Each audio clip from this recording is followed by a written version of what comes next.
Mwenda, Mrs. Mwenda, the County Assembly Speaker, Dr. Philip Yarumba, the MCA of this ward, Honorable Paradiso, wananchi wapendwa, mabibi na mabwana, God is good. Hebu tumkaribishe gavana wetu, nione makofi, makofi, makofi, 1, 2, 3. Tena, wamama mko wapi? Siwasikie mama. Asante sana. Mchukue muda huu niweza kumkaribisha to this the 5th night of Jamhuri celebrations happening live from Tendere Stadium. Kwa sasa niwajulishe tu ya kwamba we are live on all the mainstream media led by Mbifi TV. We are live at Mbifi TV, Inka TV, we are live at YouTube, Machegni TV, and we are also live on all social media platforms of Kisii County government. Ningependa sasa nimpishe mwenzangu ambaye ataweza kutuletea kwaya mbalimbali za matumbuizo. Karibu sana ndugu yangu Mara.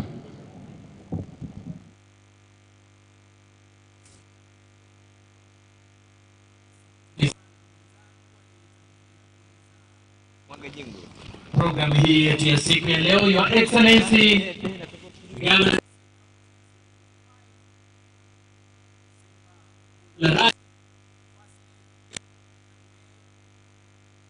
Deputy Governor Mama Joyce, our women rep for the first time amefika hapa, Mama Donya Doris Aburi, mama county yetu.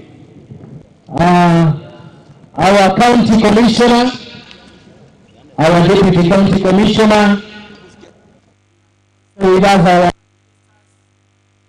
members present, we have honorable MCAs.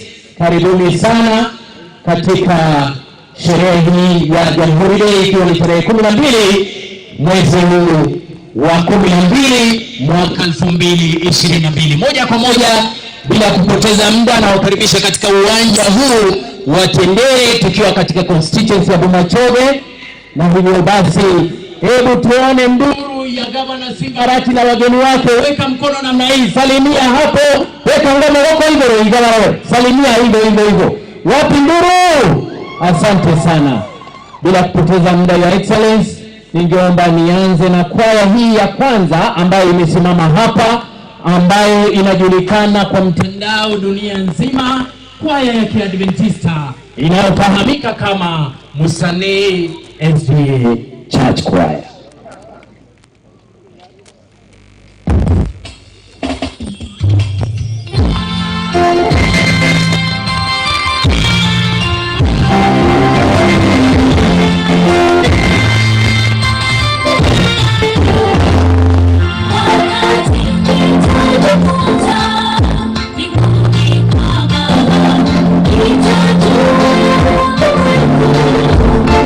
Shine,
Haya, asante msanii kwa sababu ya muda.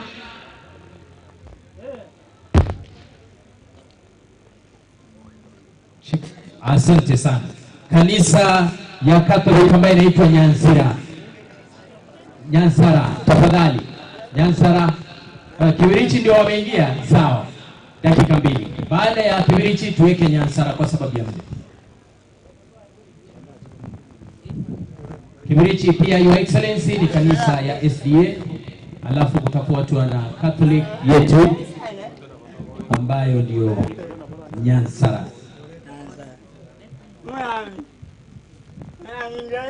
Tafadhali. DJ tunaomba mkopi sana. Tuendelee, na kama mko na wimbo ambayo mngependa iweze kuwekwa mnapatia DJ mapema. Sauti tafadhali DJ, ongeza sauti.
Thank you so much Kibirichi, kwa sababu ya muda tunashukuru. Wapigie makofi tafadhali. Akina mama hao wamejikaza kabisa kumtukuza Mungu. Kwaya yetu ya tatu ya Excellency ikiwa ni Nyansara Catholic Church, ndio hao wamejitokeza kabisa. Tafadhali stanza 2 tu alafu tufunge.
Your Excellency, asante sana. MC wangu, Kisi County Government staff have won 2-0. Thank you so much. Thank you.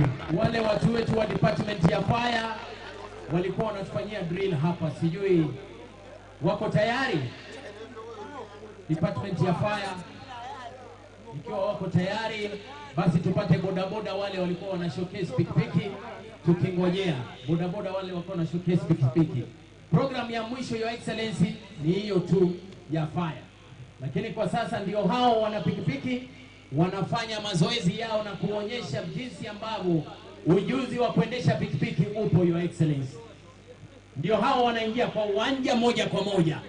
Tafadhali tokeni kwa uwanja kwa sababu ni mchezo hatari huu.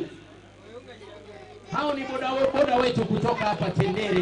Your Excellency, ndio hao sasa wanazunguka. Naona pale County Commissioner anafurahia sana mchezo huu. Tafadhali walimu tunawakaribisha, asante, karibuni, patia nafasi gavana aweze kuona mchezo hapa kwa uwanja.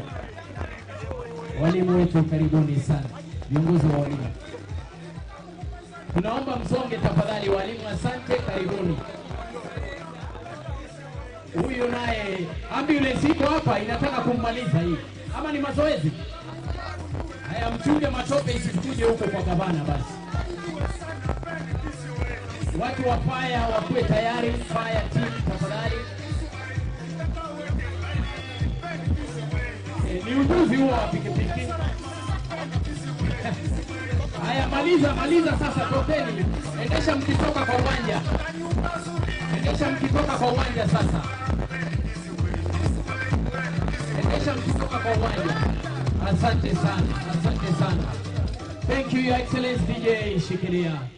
Ni heshima yangu kuu kwa sababu kikosi cha fire naambiwa kipo tayari niweze kumleta ndugu yangu tunayeshirikiana naye, ndugu Juma MC Nyachiri achukue nafasi hiyo kutoka sasa. Asante sana my brother MC Mari, Your Excellency, our chief guest of this day. That marks the end of entertainment. Wananchi tafadhali tuwapigeni makofi vikundi wote ambao wamefanya kazi nzuri. May God bless you.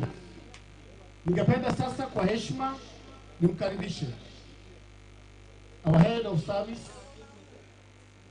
County Secretary Mr. Patrick Lumumba, to make his remarks and then invite our Honorable Speaker of County Government of Kisii. Karibu sana. Your Excellency, the second governor of this great county of Kisii, Honorable Simarati, our Deputy Dr. Monda, the first ladies of Kisii County Government, mwakilishi mkuu wa serikali ya kitaifa, Mwanasheria County Commissioner, maafisa wa serikali kuu ya kitaifa, mawaziri wa County Government wa Kisii, Your Excellency, ujumbe wa viongozi wakuu wa bunge letu la ugatuzi wakiongozwa na leader of majority. Pia nafurahi kuona mwakilishi wa kitaifa our county women rep Madam Donya ambaye amefika hapa na viongozi wengine ambao pengine sijawatambua. Niruhusu Your Excellency niseme ni furaha kubwa tuko hapa, na mimi kama mkuu wa wafanyakazi wa serikali nataka kusema kwamba serikali inaendelea kufanya kazi vyema na wananchi tunajua kwamba uongozi mzuri ni uongozi mzuri. Nichukue nafasi hii niseme sasa niwajulishe maafisa wa serikali ambao wako hapa. Nitaita moja kwa moja, manake ni wengi, nitaonyesha mkono, lakini nitawaita mawaziri wakuje hapa mbele wajitambulishe kwa wananchi majina yao na vyeo ambao wanashikilia. Kwa kwanza, Chief of Staff Dr. Tucho, tafadhali kama uko around, mkono na wananchi wa kuona. Chief of Staff. Deputy CS Robert Umbasa uko hapa. Asante. Kissinger, the acting chief officer Agriculture, ambaye pia ni director of administration. Maseme Machuka, director of administration and ni acting chief officer maneno ya barabara. Kennedy Osoro, acting chief officer wa mifugo Agriculture. Asante. Nathan Soire, county director of agriculture. Na unajua wito wa gavana wa Kisii maneno ya agriculture. Pamela Masi, director wa cooperatives. Asante. Edwin Muga, director of fisheries. Asante. Beatrice Barongo, director administration and stakeholder management. Asante.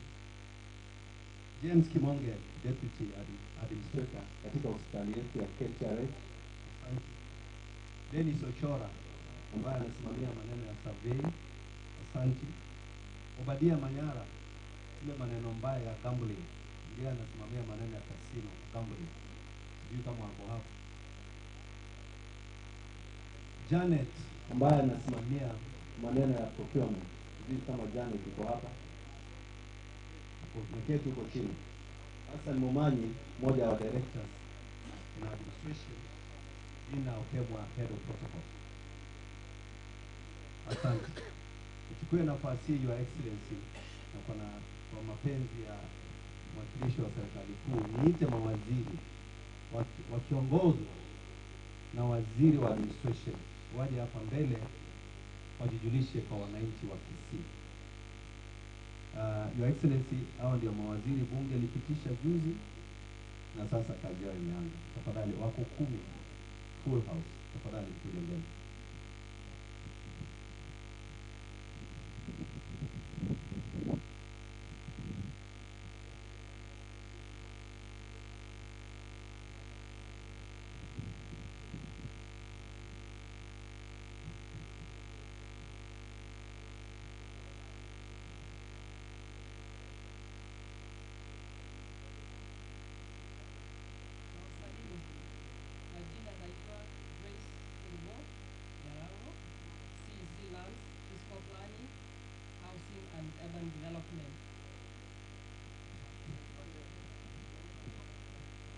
Abakwani mwensi wa Kirega Samarieta kwa Dr. Margaret Kemutobaga Ntenenete Agriculture, Livestock, Fisheries, Cooperative Development na Irrigation via Monsa.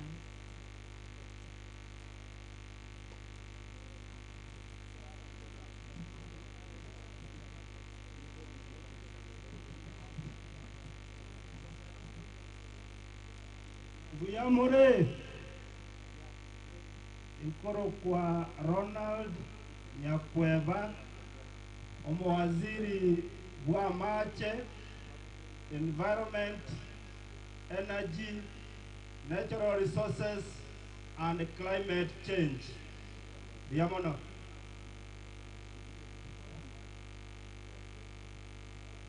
Mamugusi mwensi na wakwani libya mole amalieta ngol kwa Kennedy ukemwa vincha ode ne finance and planning kwa tu bia mwana sana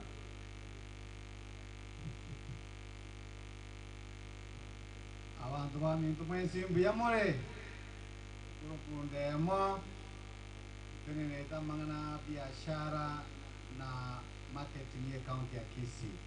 Bia mwana sana kwa tu. Asante.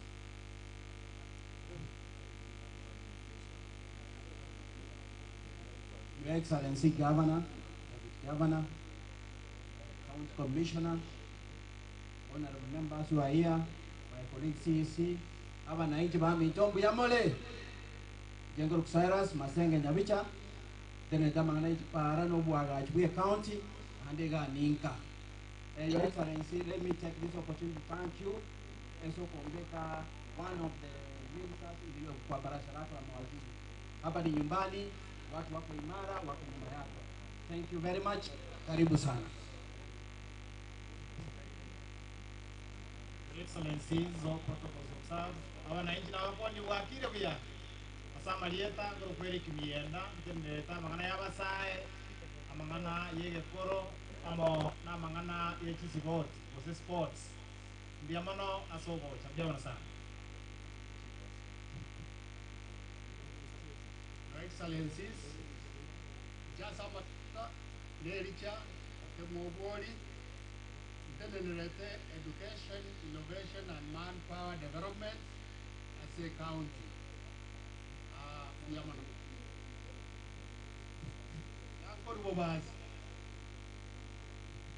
Excellency and all of protocol observed, my names are Dr. Margaret Kemtovaga, in charge of agriculture, livestock, fisheries, cooperative development and irrigation.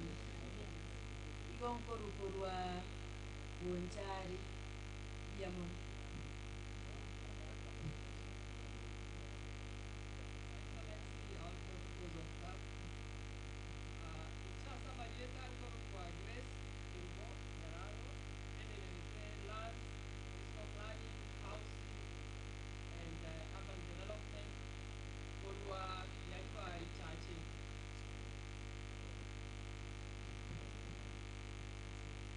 Your Excellency, guest of honor for this day, Jamarietan Daniel Yondabunya Kundi, Londineta Magana Public Service, Administration of the county, and the participation of development. Boy, Your Excellency, we have one CC who's away on apology. Madam Rea, Yatineta Magana Health, Kariama 90. Last of I think entirely out for the official duties. May I take this opportunity also to say that this particular function falls under my department. Your Excellency, Kiona Vialea, Yaundu. Naendega is professionally the administrator. What the reading of Biamono, as of reading a administrator in any legacy or Kanyenga, and I will assure you. Thank you so much. May God bless you.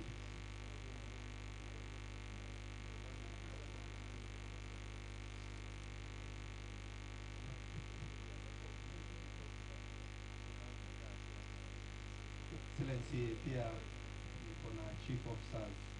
Najua chief officers wakati wao umefika, wameenda nyumbani likizo, lakini kuna wale walikuwa na haki.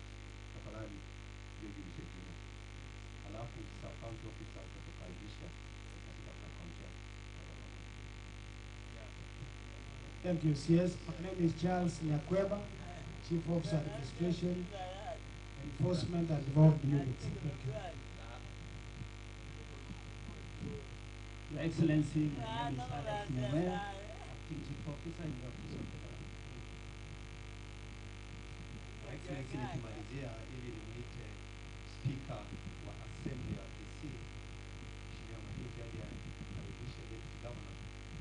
Nataka kusema kwamba kama mkuu wa serikali ya Kisii ya wafanyakazi, mimi sijalalamika. Kama sijalalamika, Your Excellency, all is well. Let me know, Your Excellency, nilikuwa nimesahau wewe. Tafadhali.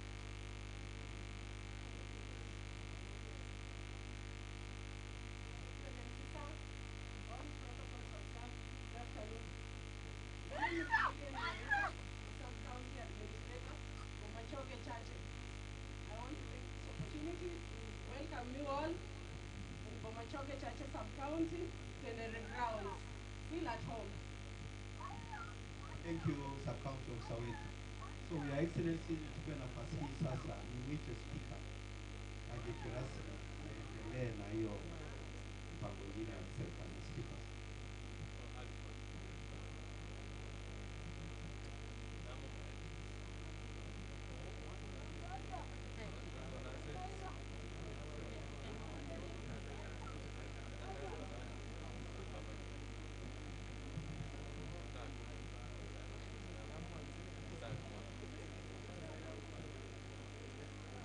na secretary.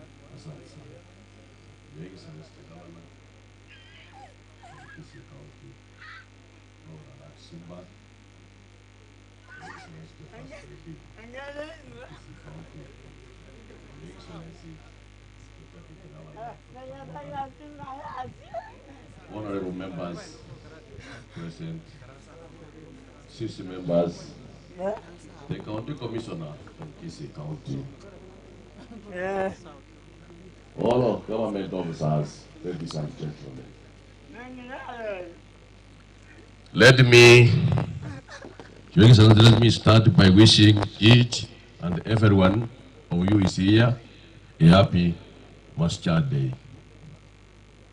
Your Excellency, the Governor, before I introduce the MCS, let me recognize the former MCS who are present, and I would only call one to come and say just one word. Mheshimiwa Mulevu.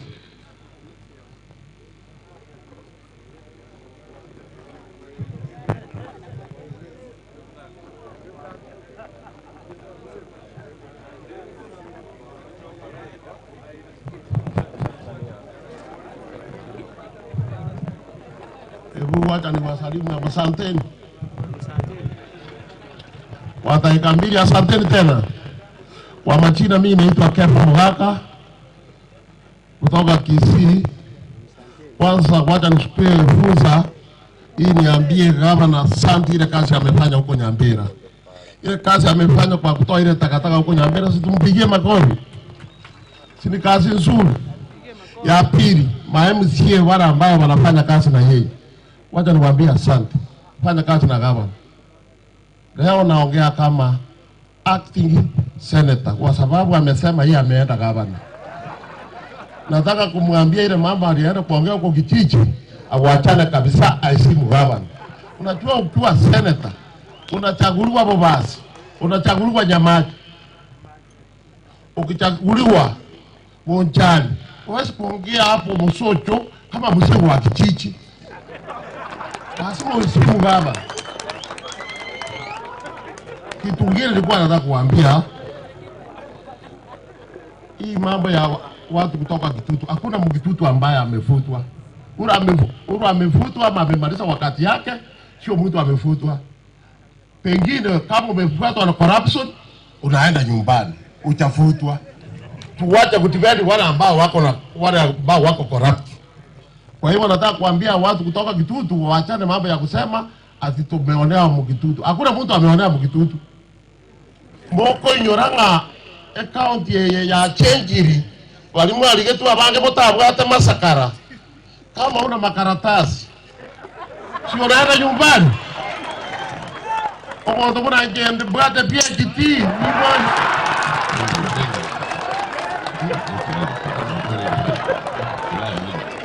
Ngata taiga mwana. Itaenda kokari abantu babo Kitutu.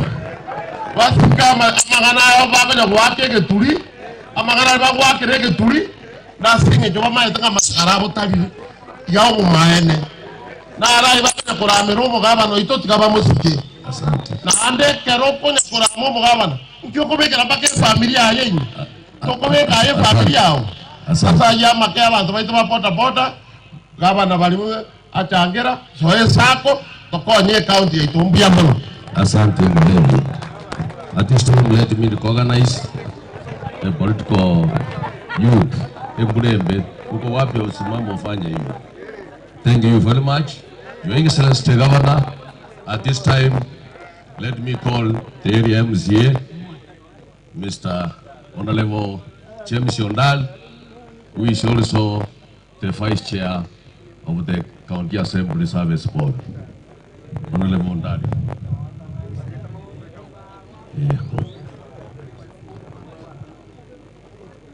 Your Excellency and the Deputy Governor, Mama County, pamoja na admin ya National Government na watu wetu mwana mwezi mwongwani ganda ngana rengo maete era ondieri ende naringe gotera simba netaya bono naji kuiguka no bokubwaga simba ndarangwanza konyegeranga simba netaya mutari ngombe kiranda tenga rero ntendire turi Mbuyamore, Your Excellency, karibu sana Bomachoge. We are so happy to have you here. This is the first time tubuate na indumu gavana ama no county commissioner na abantu bonsi bachire sei to Bomachoge. Abantu ba Bomachoge kimwagateba. No mabungo itana yo ikira Mbuyamono. Ne swita atire kuroka abantu swita ati no erega. Nanjere itanga nindara tambua aba MCA baito bonse bacha ko bamona intwe aba MCA njumwenzi elinde matambo njumwenzi bwangu ndigari aba Machoge boka moje goja mwenzi elinde botambuli utima dio sensa aba gotenena ensa injuo jansa aba mabara ibaro bono jubwango mwenzi goja Lita majority ni maite noro kwa andili wakanayo kukura na ayo mwanene se assembly lakini DS no ale kwa andili wakamwenzi DS ukani kuna speaker linda ala yake ama aliyetoka kiagera chinza chielile abao Machoge batigale mae gaboka aya wanatoa ansema maliyetoka ake mbasa kam please wangu bwangu Victor Ombasa Ombo MCA na Ward Bonchari. Mbuyamona inju ijuwango cha inju. Elieta yoka. Cosmas Rai Ombo MCA Nyaka Ward. Kilos Chache South. Mbuyamona karibu bwango. Walter Machache Kiogoro Ward. Mbuyamona. Naftali Mkova na Check Ward Bobas constituency. Mbuyamona sana. John Sambo was Chache Ward Bobas constituency. Mbuyamona sana. Alfred Asande nominated. Mbuyamona sana. Motume Michael Masige East Bobas. Mbuyamona sana. Damaris Nyanchoka nominated Masige. Mbuyamona. Bera Hotel nominated. Thank you. Diu Kinyarango, Kitutu Chache South, Kitutu Central Ward. Mbuyamona sana. Helen Nyamoita Isat, BWD Kiumbu. Mbuyamona gaudes inju chuoja. Tewa Marieta nkoa Pitrisuwe kwa nalinga nelimo amona Jeremiah nayo kwa nakurumate. Senge injo chinza. Gaudesa Maro Mariba nominated the ODM party from Machoge Church. Mbuyamona wawa. Lilian Nyakirari Omundi Sandona nominated. Mbuyamona ukeli inju. Excellence na wageni Masaudi wamekuja kwa siku ya leo kwa Masaudi Day. Nimewasalamia wote, amjambo. Gavana, hii ndio kanaja gotebia chamo. Mtuntura munaye. Ntuwa gwakirite chikura na ngi chinyingira. Ama ngana ali abantu bagazanya gutisa kurubuge tutu. Unyonga bano ndo jaga tora diri segiri ya ringe kale ndo kwenye gani. Hii ndio kanaja kwa basaba. Bana. Ntobwate para ya itoga iramu.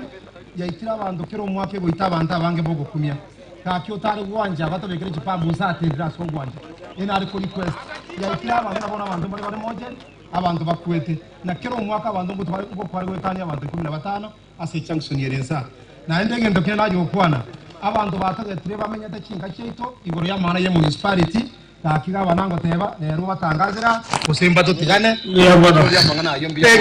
Thank you. Your Excellency, sir, and all protocols observed. Oyo no musubati ogorukunga bitri. Oyo chori ubieka in Kisii and Nyamira counties. Oruase constituency ya Machoge ya Njebe abasubati. Abantu bamutombi yomole.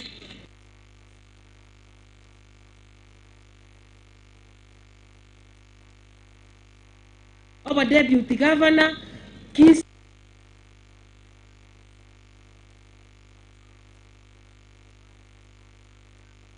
etoramo naye kurubona 2027 omonene abasesenye. Amen. Sana. Take care.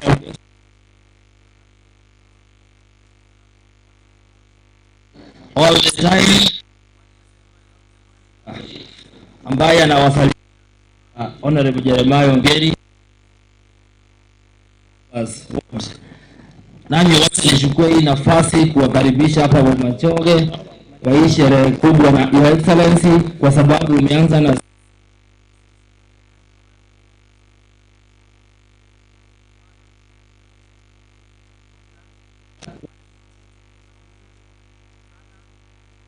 uhuru wa kuzungumza kwa mitandao na ile kitu ambayo Your Excellency ningeomba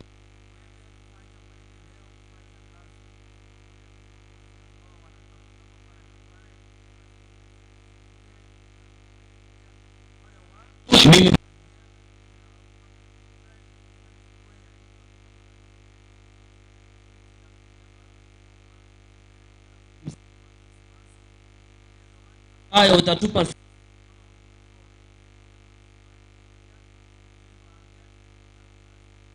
na wakati Excellency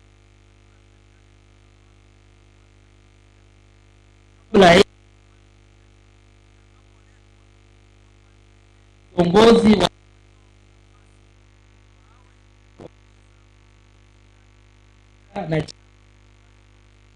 kutufanyia kazi hapo Bomachoge. Your Excellency, asante sana.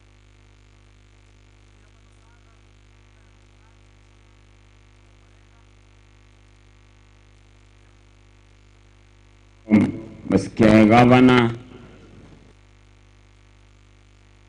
Mheshimiwa gavana, gana mwangino, pia mtogo watu machumbo itogo ya county, mama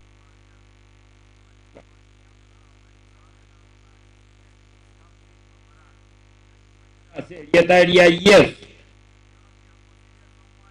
Ga.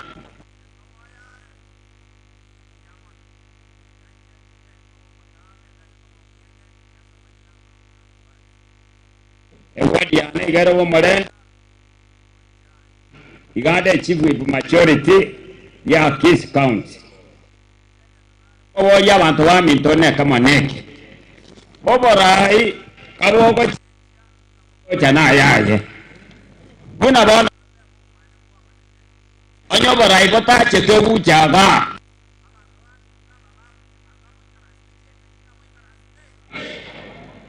Ese nyenje chenji na ere je karanga tige chenji yara ba na kende kiara kole kana.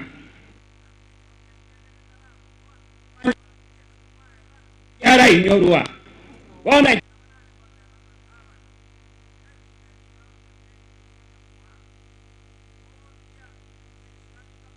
okere roje ng'ombe kunywa mache aya na ng'ombe yo kalio kali yo tabiko karoje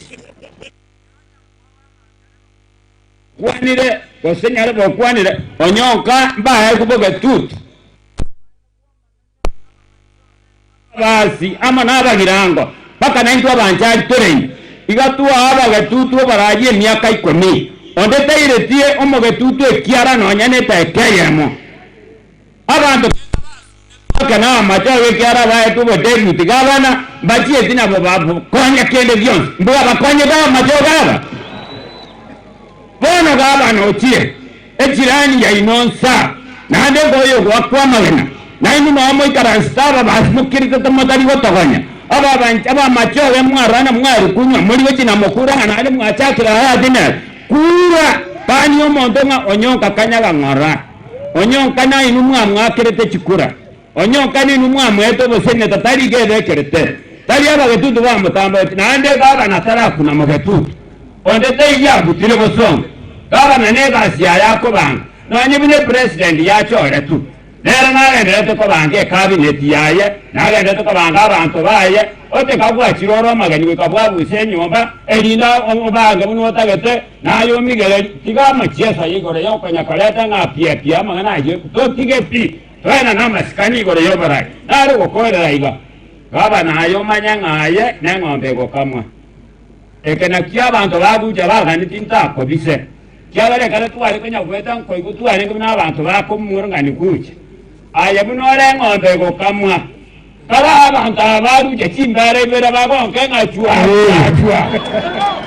aye batigere bagonke bakame kabisa chimbare ibere ora bero ora marenda abanjali na tokwa yana naye iga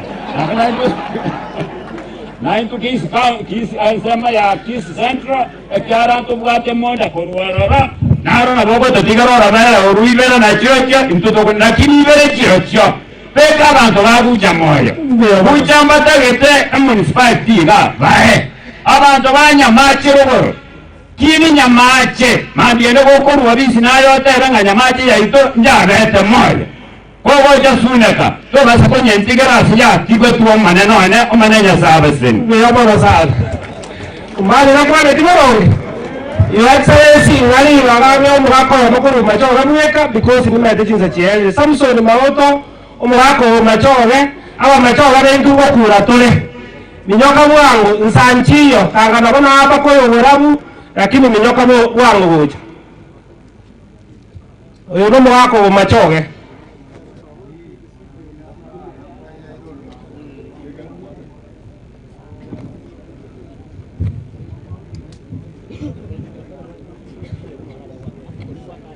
au mage tonkebiroche sasa tikona kuga arati ya kangumbu retera bagusigento na irani ya bagetutu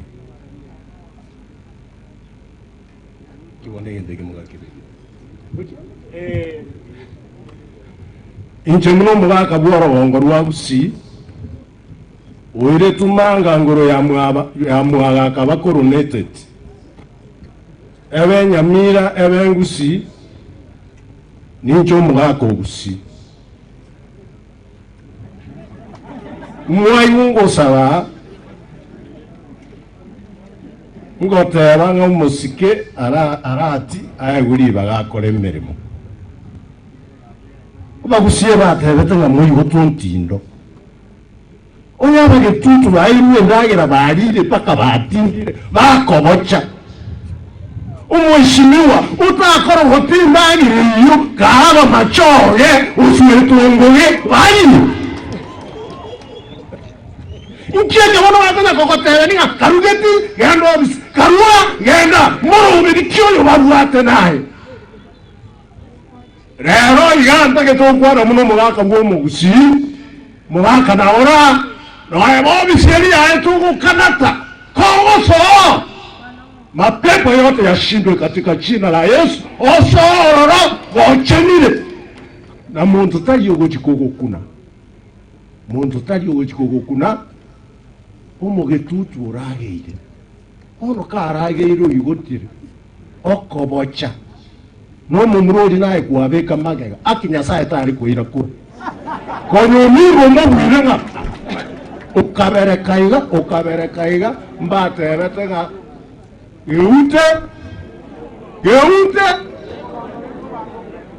aba machoga kuru chate pakarogoro etole naye aba basi etotande kubayiku bosyo na intumagega tole na munjagi mati chindi batia bokenu magegae no mubasi umukungo monene umugusi abana ba mumanyete bonareri lero umukungo monene umugusi nere ngino mubasi nere omonene kwanza kana mubasi otongore tuburai umubasi asikwe umugaba no itasikwe aba machoge ntwe twaje kuhakikishirana totone gwangu amangana yagucha kura municipality yanse beyabona akabanchali akanaba basi na kwa irani na iyo mubeka to tigaba basi baje kuwaka magere beyabona aramwona begi na otola monale beyabona wana wona kana kugenda na otola beyabona abaraka kitchenza beyabona ukwano ya ukwano umugaba no ito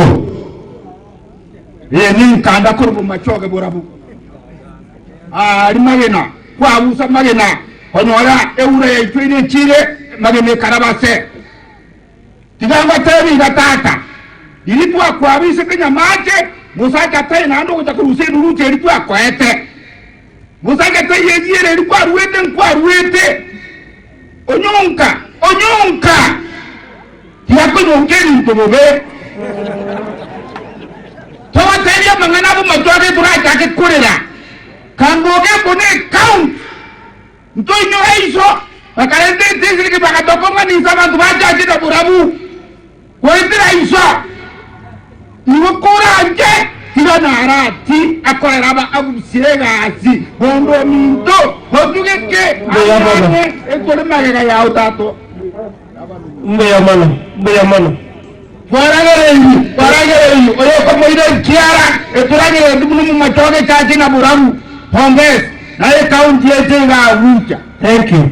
Your Excellency, amara ina bange bata ko machoge lakini timugo tambwa bako ma director wecha no ale business community no yabare abantu na bange baro Your Excellency timugo tambwa lakini ngari wala speaker ndede ndeke ma Your Excellency.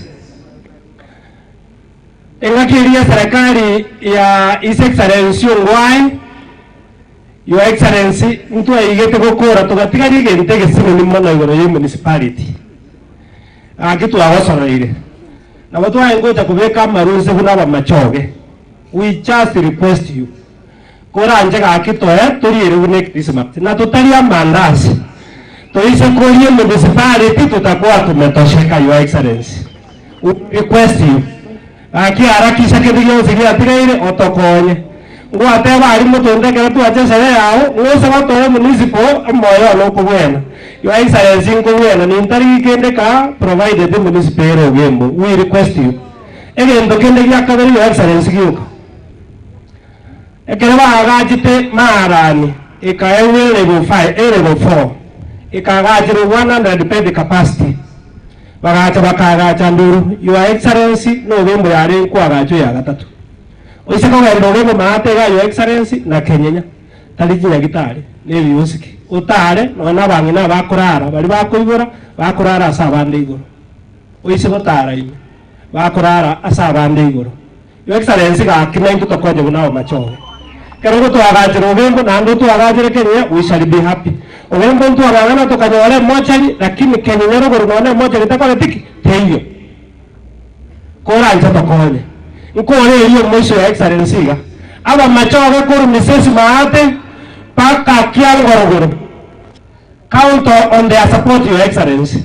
Mundo ta basa ngotisha ngare ya kuimbichi nganyeri koli house nero yo kurangiri mu moima na bato kumurangiri mu janka to muntu mwa chikure chama kana yakalekere mba tema ko musikomba mu no speaker omo speaker no ndo moke ko wo mugabana lakini mbanyale Your Excellency wata wa usirosi rara buya agura buya tokolera si our support no ero na machoge to speak buya baba sana akimose niwe Your Excellency ka boirana na mesi niwe sana. Thank you. Mbia mono. Before I invited the Deputy Speaker, there was my former deputy, the former Speaker, Mr. Kelosi. Uko wapi usaliuti wananchi? Thank you very much. Na tuko na honorary members wale wamefika saa hii na nyinyi simama tu mahali mko juu saliuti. Ora msiese wala hawakukuja hapa mbele. Asante sana. At this time, Your Excellency, let me invite the Deputy Speaker to make a few remarks before I call the majority leader. Deputy Speaker, kindly.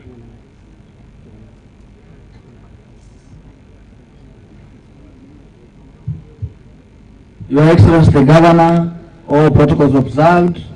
Asa Marieta Angoro Kujaku, Barongo Bagaka, Omo MCO Masige West, na Deputy Speaker ya Kisii County.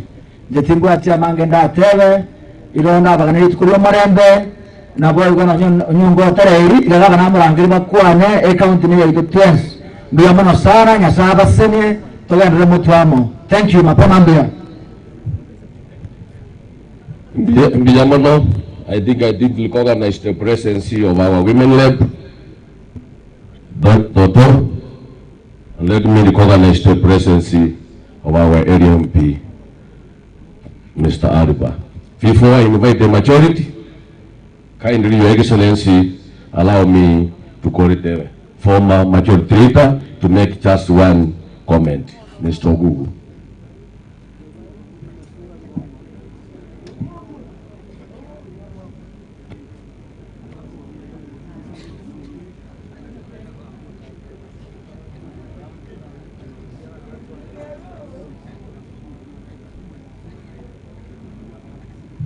Your Excellency, mpendwa gavana wetu Bwana Simba Arati, I'm sorry wakati wa Machoge I was late kidogo, unisamehe. Nataka niongee machache. Gavana wa Kisii, sisi vile Honorable Ndana amesema, kama wa Machoge tuko nyuma yako, support you and the entire Kisii leadership. As a county assembly, we want to be united, to come behind you, tokoe chinga kioko na Machoge gas na abantu bonse. Your Excellency, nataka ngotebi ayago kwana tutigere aya colleagues, because you engage in politics abantu that will distract your agenda of this county. Your Excellency, karansa kabisa colleagues nduna wa MCA we are behind you. Kubwatesi wa colleagues egento omushungaji akwanire taki municipality nebinde rakonya Machoge n'abantu bose ba Kisii County. Your Excellency, this county for now is my third term. Ntutagetoka ya abantu baminto igatubura dize serikali roro n'abagambi bonse bari bachoretwe n'abananchi ngekogera obugambi abugosikwa. So Your Excellency, timu ya Mange anatarangwa gishim na Timothy Ogugu Mayenjo Ward, I'm behind you. We will support to realize your dreams for this county. Your Excellency, thank you and be blessed. Now, on to Moswajaiga, Yamona Soto Kugadis. Thank you.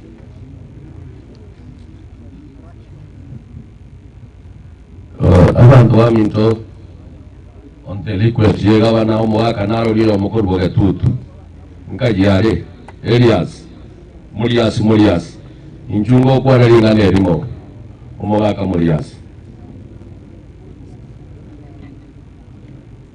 nkajyare.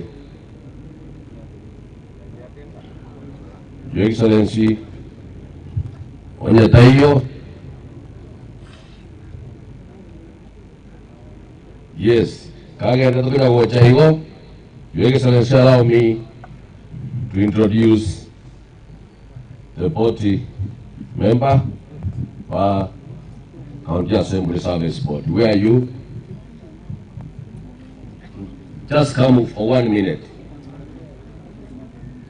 Your Excellency, abaiga wako mbwate shewas igari ya assembly asogwe su atati tuatoli vile ya chendasi ya assembly de sabana inchi. Just introducing yourself. Elieta iga esokoro. Ndiamana Seribaga, Bwana Speaker, Your Excellency, the Governor of Kisii County, the Deputy Governor, representatives from the national government, our members of parliament who are present, the women rep, and all the members who have attended this function. I want to greet you in Jesus' name. Muriamole, Asamadi Tangoro kwa Samson Yontori, a board member, Kisii County Assembly Service Board. Muriamole.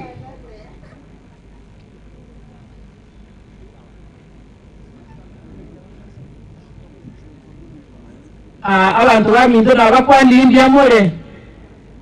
Mbiamole naende. Your Excellency, the second governor of Kisii County, Honorable Simba Arati, Her Excellency First Lady Mary Simba, Your Excellency the Deputy Governor Robert Monda, Dr. Robert Monda, and Her Excellency Mama Joyce Monda. All protocols observed in my women that Morenega, Biamono Mama Donya. Asaideta nko ku Dr. Jeno Mwenga ku Nyeriba Richache Biamono Tiatokoregasi so long as on yako regasi amangana non spimbosa Biamono. Thank you very much. I thank you, Your Excellency the Governor. I know Today is a significant day since it reminds us where we have come from as Kenya. And Your Excellency the Governor, I know today we are celebrating those good men and women who sacrificed their life for us to reach where we have reached as a country. Your Excellency the Governor, me as the Speaker of Kisii Assembly, I am here to assure you that we will support you as the Assembly to ensure that you have achieved the development agenda you have for abantu baitu ba Busia. Your Excellency, as the Assembly, we have agreed that we will move the Sawayeye together with you until you reach at the end, because we know as the Assembly we have the oversight. Lord, we are praying, but again we have a duty as the Assembly to ensure that you have learned a smooth and efficient government in Kisii County. We want Your Excellency to make Kisii County a first-class county where other counties will be coming to make benchmarking to see what we have done, Your Excellency. Your Excellency, at this time, I know we have delivered the 6 members to you. Let them now sit down and arrange their departments to ensure that our people in Kisii, they have started receiving the services they want. Your Excellency, I know in a few days coming, you are going to appoint the chief officers. Once again, I can assure you, Your Excellency, that we are ready as the Assembly to give you those officers so that we can move our country forward. And I know you are late, but nevertheless, it is your duty, Your Excellency. At this time, Your Excellency, allow me, Your Excellency, allow me to invite the leader of the majority to make this comment before we proceed. Just for a few minutes. Your Excellency, the Governor, the Deputy Governor, all protocol observed na wasalimu wote, hamjambo. Hamjambo tena. Let me also take this opportunity to thank the Governor for the good job well done. Anatufanyia kazi vizuri, and I assure you that as an Assembly, we are going to support you 100% and make sure you achieve your dream. Your Excellency, kuna hii vitisho baridi nilisikia. Nimeona Mheshimiwa Alfa. Nataka umkumbushe Mheshimiwa Japhet Oginda kutoka Kitutu Chache Kaskazini. Nilisikia anasema ati anataka akuje kuimpeach governor. Mkumbushe hiyo ni kazi yetu. Tukiona governor ameteleza, hiyo ni wajibu wetu kuchukua ile mswada kule bungeni. Afanye kazi yake. Na uzuri yako UDA, mwambie akumbushe rais kuwa barabara ya daraja 2 ikielekea Kisumu imekwama, atuletee pesa. Aache porojo na vitisho. Mwambie tuko tayari, kama nataka hiyo impeachment mwambie aileta hata kesho. Tutamwangushia huko Kitutu Chache Marani kabla hajafika town. Alafu kitu ya pili, governor wetu, take your time, stop listening to these small issues about Richard and other people. Wewe fanyia watu kazi, shirikiana na waheshimiwa kama Alpha, Mheshimiwa Donya, fanyia watu wako kazi. Wacha kufikiria hii maneno ndogo ndogo. Hiyo masaa ya kufikiria vile unachunga mei. Ama namna gani? Sasa anza kufikiria vitu ndogo ndogo zenye we can handle in the Assembly. Hata waheshimiwa wala MCAs walikuwa na yeye kutoka Kitutu. Hakuna hata mtu mmoja huko alikuwa. Niliona mtu mmoja kutoka Nyaribari ndiye alienda Kitutu kujiita Mkitutu, lakini tuko tayari kupambana na yeye. Wewe fikiria vitu ya kufanyia watu. Tupatie basari, tupatie barabara, ambia watu wa Ogembo utawapatia municipality tuendelee mbele. Hata nimewaombea tutengeneze stadium badala ya kufikiria hao watu, ama namna gani?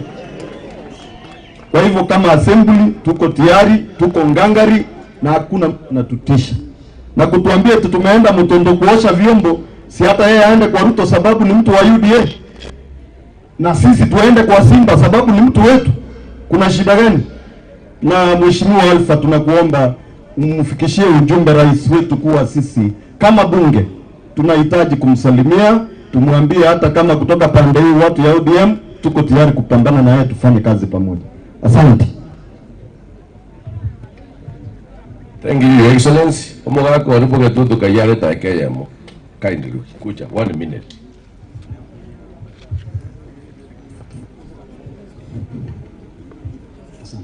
Your Excellency, n'abantu bamachoge n'abantu bagusiba sipi n'abakwa n'imyamore inche nomo getutu ina urure nyaboro babo getutu na chirega yoserekea na inwe amangana mange abantu bakwa n'igurira abo getutu manyete nabo muntu agosereria abantu abange eyo minto ntu agamba emyaka 10 muntu tayirete mu getutu ekiara abantu batu support ya abantu bosipi mangana elero ndio ataka bigment ndio alengo bona twanyorere umwana okunya korera okuma boko rugwa kaki tara ayi uwa gosebo kuma mbora ya boyorwe ochaje gobra bona nje nataka ko batebiga umwana yo motatu sareria nduntu anjete omwesimiwa Your Excellency ituto tugambe 10 years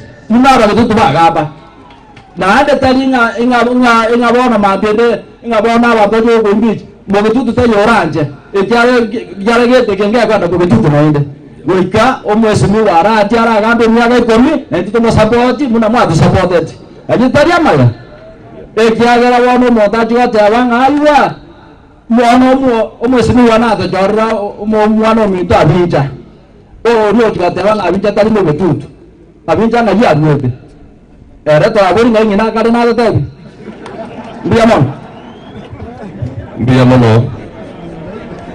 mbia mono wananchi watukufu. Your Excellency, asanti wananchi, asanti. Your Excellency, at this time, let me take this opportunity to invite the area MP so that they can invite also the county women rep and the day after to invite the deputy governor. Mheshimiwa Aliba, karibu sana. Thank you very much.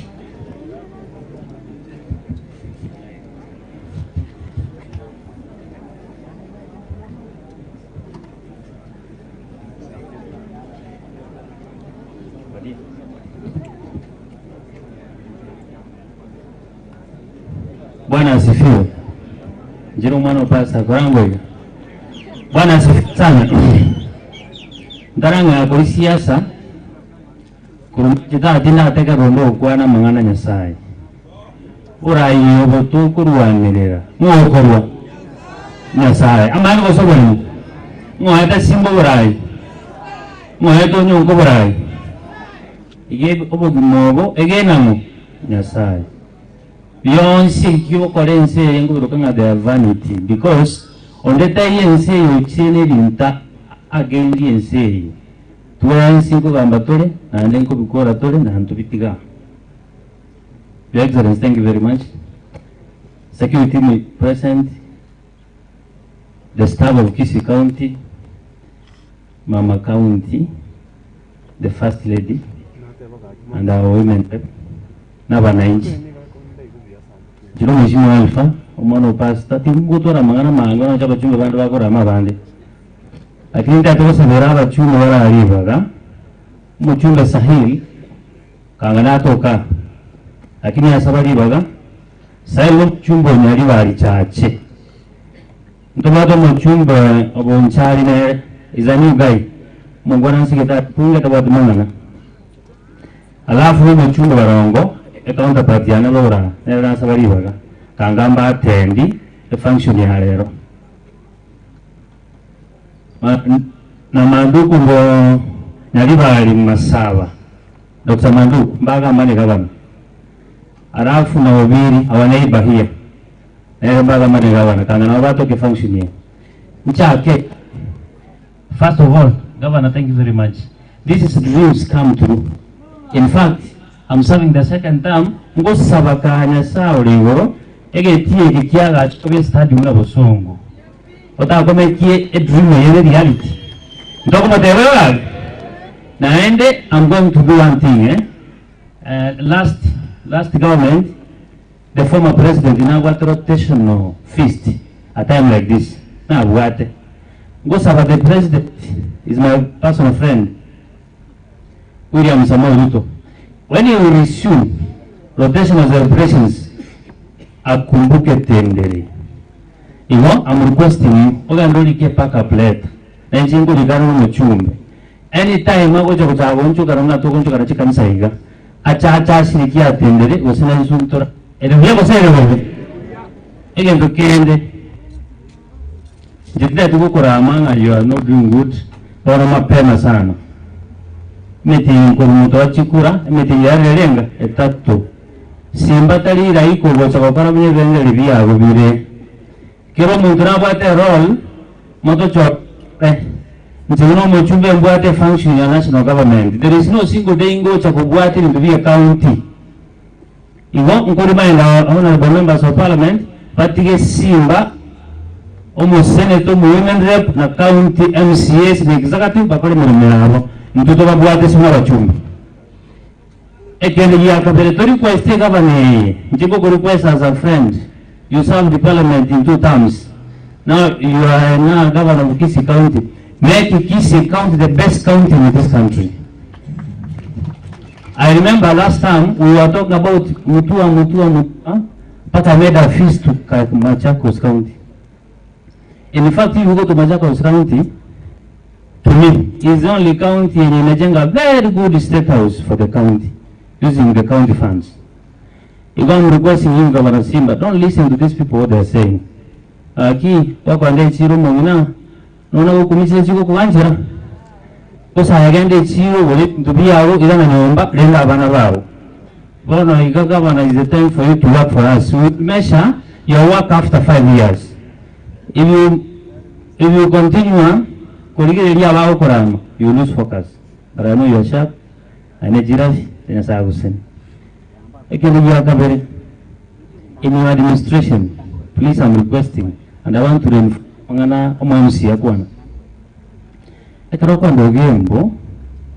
in fact,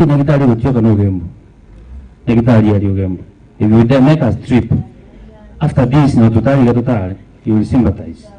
Ogembo is an old hospital. In fact, Ogembo is senior Kubana Marani. But because he got an alcohol with a tooth, Jargo Chakwa Jogem, a Karajaria, Marani. I cannot talk about Jogem. What's all right? Takwa Jogem. I can also make it a mote, Okorokunga repair. I can require.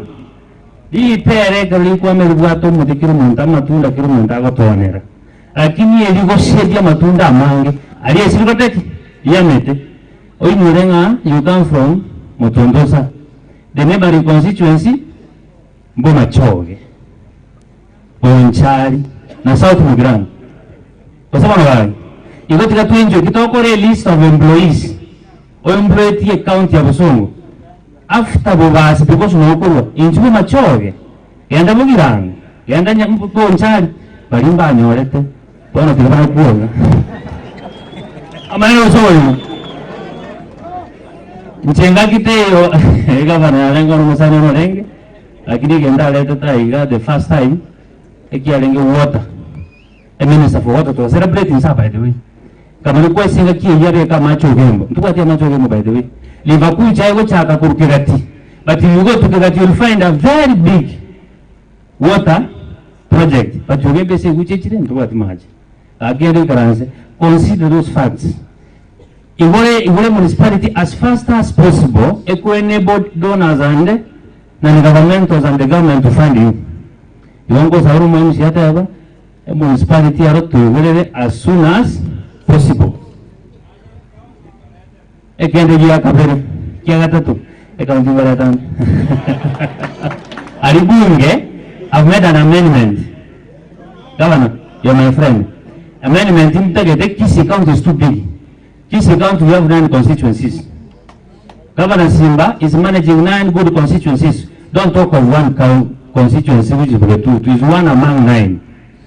Don't even concentrate. They are just complaining because they have reasons they are doing it. Me, I'm thinking that the county is too big to govern by one governor. I've developed a bill to carve Kisi County to have 4 constituencies to form Bucha County. To Tuarevasi, our Machoge, Abagirango. To Wale County, headquarter Beraria, Ogembo. To what am I? Next time, much Governor Gawati Kuraria. Our president is making a lot of amendments in terms of our constitution. He proposed, we had a PT last time. We are proposing to have an office of opposition party, opposition leader. He is proposing to anchor CDF in our constitution. We are proposing to have gender rule. So to have bunge. I'm also in that amendment of the constitution. We also amend to have Bucha as a county. That's my prayer. If we have Bucha as a county, we will get more employment. Simba here is a governor who is well connected. He is first lady. No more see, was the Musi. Again, the one I reach in our Toretta to Riga Pakamukumi. Those employment, Tima to Bacanor. Tarian to Vaseta. If I support this governor, he's a young man, he's my age. Tiakumakama for no good reason. I may not go and then the majority leader. You have said me to talk to Amanaba Chumbe. I may disappoint you because it takes us to Gogora. Now, there is no reason why I could Mike as a leader or a division of politics. We are not supposed to preach clanism. No. We are one people. We should serve our people as one. Ekaro machoga kulikwa, omugirango kulikwa, no mwashu kulikwa, no munchari alikwa equally. Amani ko soboni. Acha teyo simbo ko mugaba noli ka basiboka. Nguko sabanga kolera abantu bonse the 9 constituents equal n'abagwade chikura. And God will reward you and He will bless you. For every good deed you do in this world, kiriye kiyoko kora ngogo siseni nyasaye. Akini gani mwana banda goseni ili kwanza mugorete chopa. Akumuko ganda taracha kwe matunda ne chopa. Ali akora mamono. Ilunga kite umanyanda garaki I appreciate. Tenda mema nenda zako. Mama is a senator at the moment. Mama Navale, Yongwangale, I remember last time, Simba no Renge, to Angovisa Matiani. Now I get over because it's para. You want Mama Avajana because Navale Wango, but he's having a point. One governor Koranga, what is complaining? Is it valid? I can answer by one. Vindi? To that what I can change our constitution. To Koanyere Bantuvaita, narrow list Babuataria, Babu claiming of quality directors, Nchendo changing effect because it's not possible. Nando Ligavanta Banto Tutu, Bomachoga to Sieki, and we are neighbors. That's not possible. Kangai Karova, Sikutangana, Badagana, Bomachoga. Even we have opportunity simply our people here are unemployed. Wake up and Zibaku Mincha, wake up Machoga. Wake up and everybody. Wake up and child.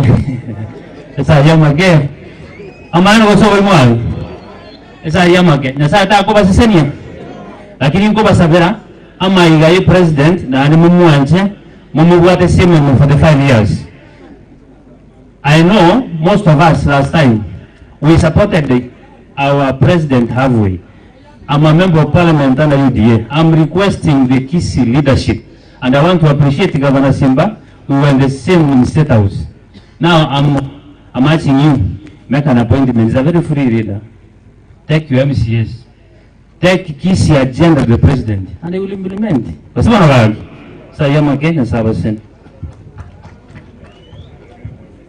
Now let me take this time to invite our women rep. The mama ukonye sweetheart usikaki. Njoo open round. Happy Jamhuri Day. Sweetheart, happy Jamhuri Day. Thank you very much. All protocol observed. Today we celebrate free rule, where we govern ourselves. We celebrate evolution in Kisii County because we have our governor, we have our MCAs, stars, chief officers, and all staff. So we celebrate, and I say as Mama County, happy Jamhuri Day. Nikikuja kwa mambo ya ofisi yangu, I want to promise nitafanya kazi kwa bidii wa mji. Hata wakati tulienda kwa president, told him I have 3 agendas. Number 1 agenda, water for our women. Number 2 agenda, water for our women. Number 3 agenda, water for our women. Even when we stood to make his remarks, Alpha was there. He said, I'm very happy that huyu msichana wangu ameombea wamama maji. Sasa wakati wanaume wanapigana abanyina donyani so aserio lia bagaka mbora nche nkorwa na manyora mache igo nkorwa na chichiro cheno chibe chingia chinya kitali chitwara amaliogo na endete sokobori abanyina morega iga omongina nero kobina omongina nero manyete igoro yo mwana buna mama nche na bongo teba emetienye yetato tu abeira ofisi binto binge mbiracha totware subira buno mongino ko ganyo mutienyo mutangani waganyo yo kabere mpako yo tisa ngonya ko noro mwana mutienyo mutangani liyo ketoke no borwaire bwaba omwana olio ruororo igonche buna Mama County. What I can say, we be patient to support your leadership. Yo mo governor ito Paul Simbarati na rio to konyora matunde segige koba okonyora we have not achieved, and who are smiling our adversaries tiene miche to bono na liba ko lienya mekilo kwanza rero bunere Jamhuri de ngonya ngabale ngombe bakota bamorochi rora simba no nyonga bakolireki bagosanire nto a room for people to lament. Instead the government batebe to arosiri chipara boda buna na kubago tabaga ge sako yabo ya chakire kokora njebuna Mama County esako na registre ngocha kere only that affirmative funds na CDF nchiraru, but mtora idi we are moving on. So lastly, let me wish is here Amaya, our deputy governor. We will support you in leadership. You choose hope. You don't choose fear. You choose to walk tall and you make your head high. You feel full of yourself. It's not bad. Why can't you feel empty of yourself? So that this person knows what he's doing. This one, we can play with him. But for governor, I know we are moving on the right track. Nothing has gone wrong. If I could say as Mama County, if there could be something wrong, Otangolonyene MCS in support of governor. I saw all the MCS, lead of majority, anything that concerns the county, TMCS. So in Kisii County, we need to pray for our governor. We need to pray for right decisions. Work hard. As much as we are working hard, governor good roads. As much as we are working hard as teachers to better our children, governor tokonya good ECD classes, a ministry konya good teachers. At long run, you will find that Kisii is rich in everything. That's what I can say. Omoiso. Abangina ba Kisii County. Ebeke asebiombe. Tibe senchiro ororo. Ti affirmative action. Tita motali ko irania.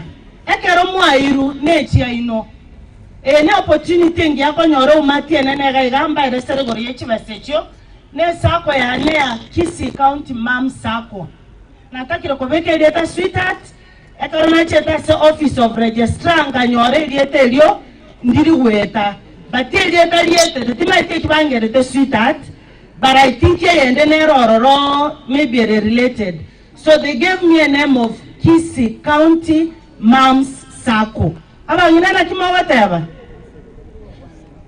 Amenya Sekiridato. Now, Madam Bay, you promised you will be a member of our circle. So when we'll be rolling out the registration, I'll come to your office to do so. So I want to thank everyone, and Governor, I want to repeat, we are supporting you. Nothing has gone wrong, and may God bless Kisii County. Mbiamono, asemwanga kerete chikura asobonge. Asante. Mbiamono sana. Tagambe jamangana maya. When we are almost at the age of our celebration, I want to call upon the Deputy Governor to give his speech as he welcomes our Governor to make the final remarks.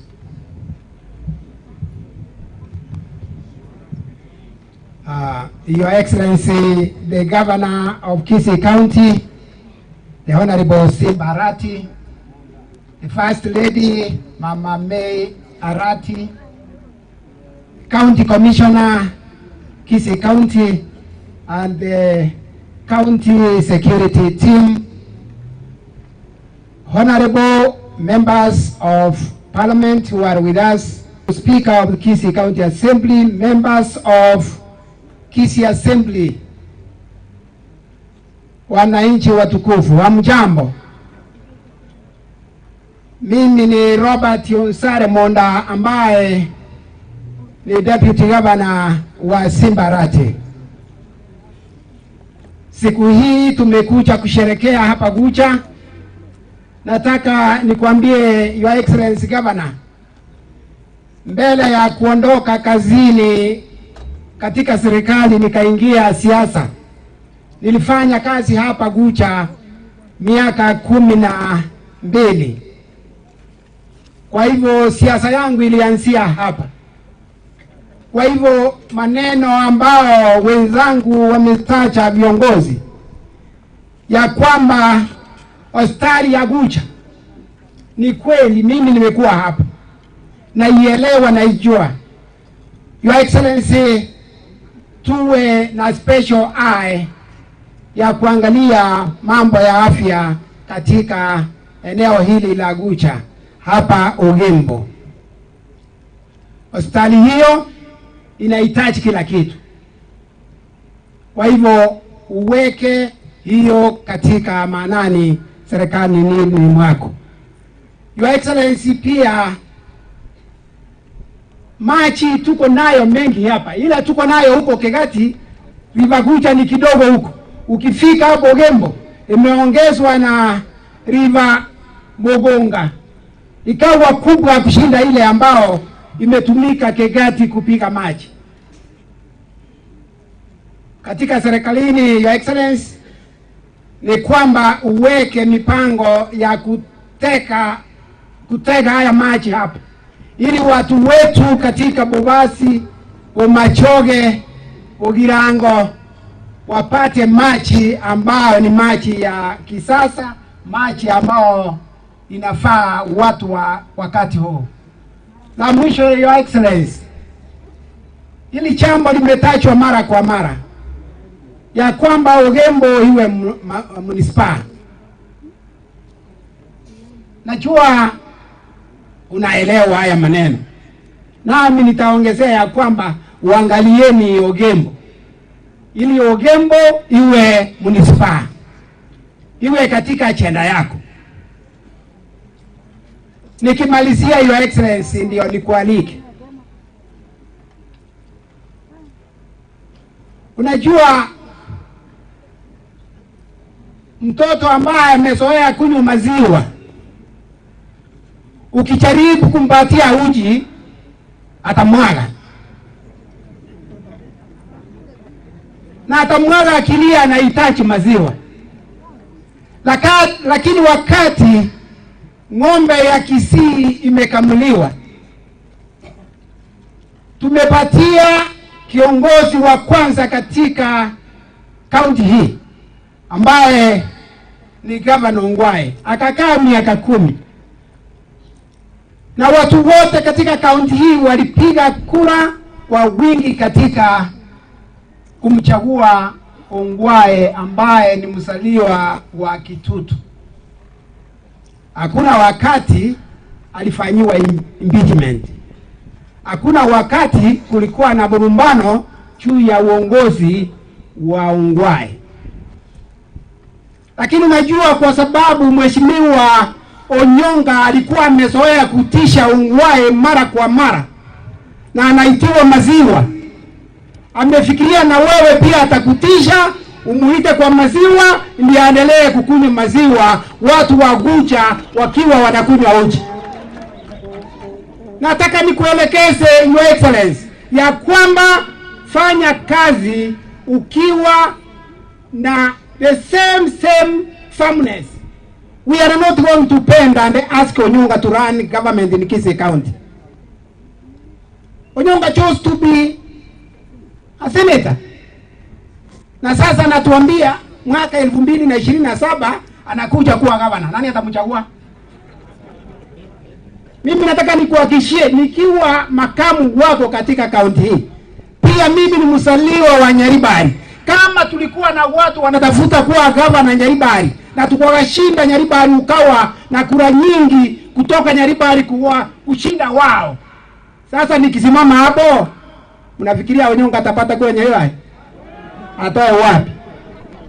Sasa anakuwa analia, anataka maziwa. Na Your Excellency, you have not given any one project in Gunja. Start with Gunja. Akilia watu wamefutwa, wacha alete mmoja. Yule amefutwa katika uongozi wako. One. Onyonga, if you have one, bring him forward. Hatutaki kufanya uongozi katika makamera. Unataka kuita watu, hata hao watu wa Kitutu sio wote viongozi wako hapa. Ni Onyonga tu analia. Ni Onyonga anataka maziwa. Hawa viongozi wengine wanataka kuongoza watu Kitutu chache wako hapa. Kwa hiyo Onyonga, tunakusihi, uongozi sio kuita watu mosocho kwa hoteli uambie umekosewa, kwa hivyo wakuunge mkono kupiga gavana rati. Utapata hiyo.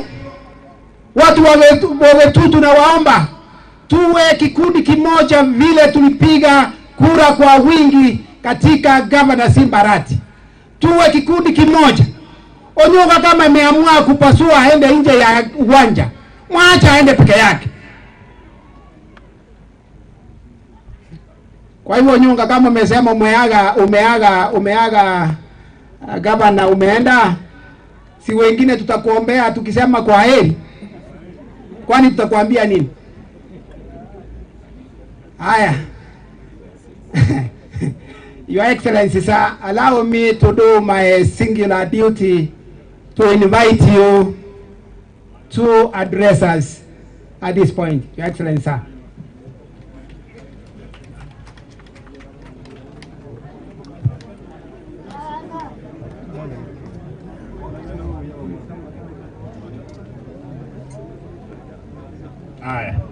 Tuketi tafadhali.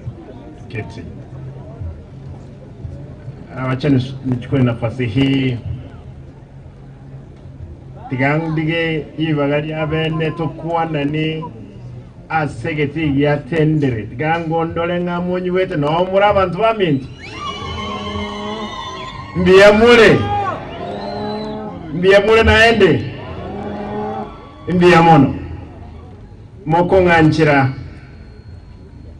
nsome speech Mbwatenke tumanye kwa kukaribisha the commissioner atusomere speech ya president.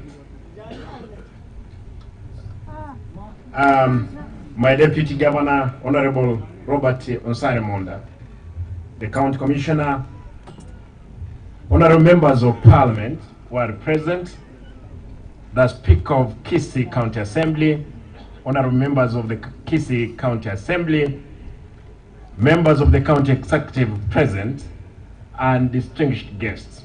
Ladies and gentlemen, I'm delighted to address you today on this momentous occasion when our country is completing 58 years as an independent nation.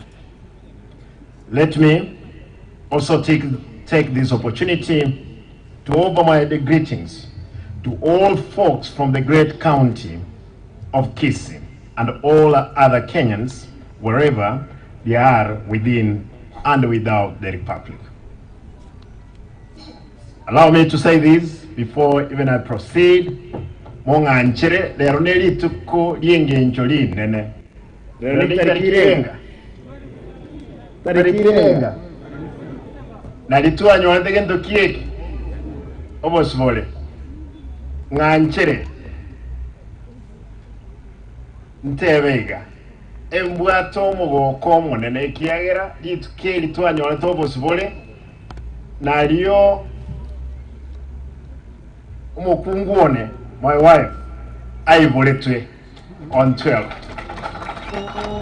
Ndegete murangi to moterera happy birthday. Mo wancha boygo. I know she did not expect this. Come. Mo ko nganjira to moter. Today is her birthday.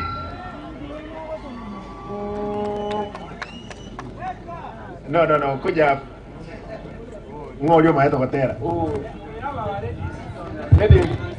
Yeah. Happy birthday, dear May. Happy birthday, dear May. Happy birthday, dear May. Happy birthday, dear May. Happy birthday. Happy birthday to you. Happy birthday, dear May. Happy birthday to you. Happy birthday to you. Happy birthday, dear May. Happy birthday to you. Happy birthday to you. Happy birthday, dear May. Thank you, and many more. Amen. And many more. Thank you. 59. Bia mono yani mono bwana county commissioner, siku hii ndio bibi yangu alizaliwa na ndio siku Kenya tulijitawala miaka 59 nimekumbushwa. Allow me to continue. It's only that I remembered that I needed to do this. Otherwise, I'll be told I'm a Kisii man. No, we are hard. The importance of Jamhuri Day cannot be gainsaid, since it is a moment for us to relive the day Kenya attained self-rule and the president's struggle.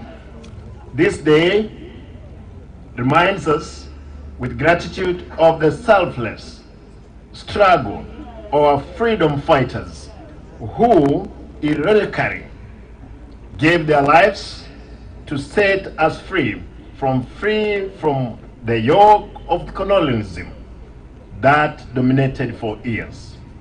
Today, as we take stock and appreciate this eventful journey of independence, we are confident that the future of our nation is indeed luminous. Indeed, our devolved system encompassing 48 governments in one nation, the Republic of Kenya, structure for national development. Ladies and gentlemen, it is through the spirit of devolution that we have had to observe this year's celebration here at Tendere, and closely work with our counterparts in the national government.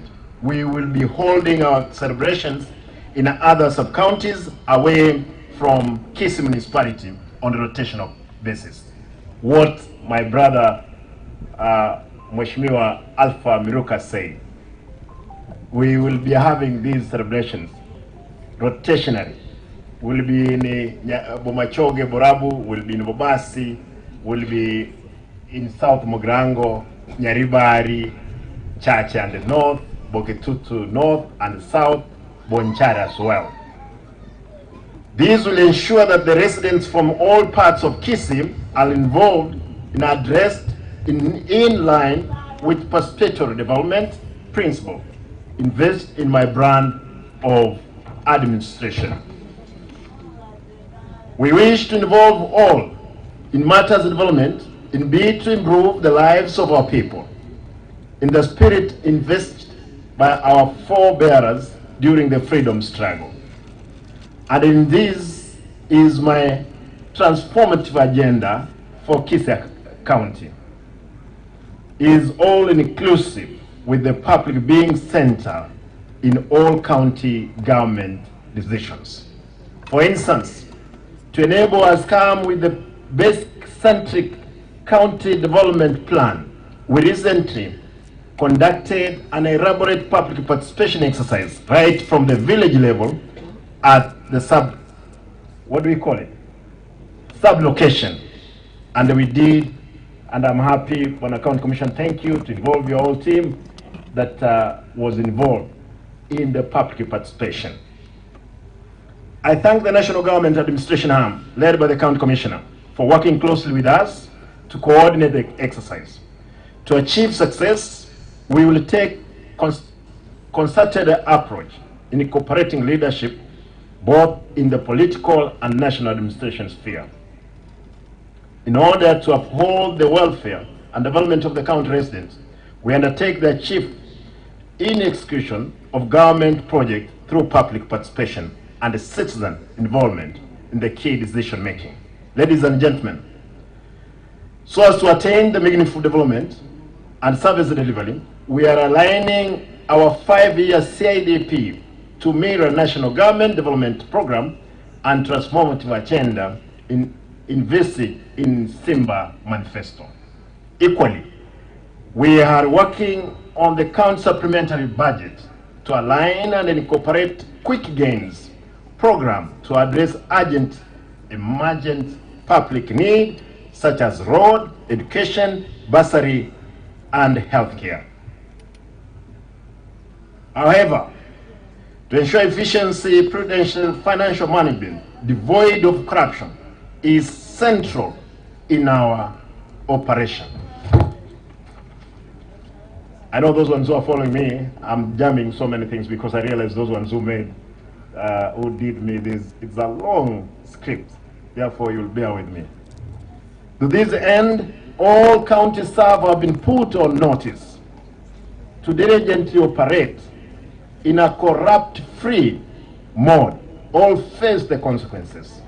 I also ask members of the public supporters in this cause because it takes two to tango. So, ladies and gentlemen, to help to actualize the vision for development in order to have in place robust delivery structure, I recently appointed members of the County Executive Committee to help shoulder development agenda. And you saw them, the 10 of them, except the one who is out on duty. At the same time, I take this opportunity to outline that we are undertaking an audit for all county staff through concerted, repeatable human resource management. I want to repeat. At the same time, I want to declare that the audit we are putting forward is not targeting anybody in the county. Rightly the way they have put it, I need to know whom I'm working with. I need to know who are the staffs in the health sector. I need to know who are our inspectorate team. I need to know who are collecting our revenue. Basically, that's what we are doing. We are not targeting anybody. We are not targeting any clan in our county because these are our people. For instance, we have noticed that a number of staff have stagnated in one pay point for several years, while others are placed to perform duties outside their professional mandates. As a result, others have been rendered idle or complacent, weighing heavily on output. The audit will help us address the inequality and staff welfare, while giving us an opportunity to properly manage our wage bill. I appeal to good people of Kisii County to support us to achieve this, since no one who has been rightfully employed in the county will be victimized.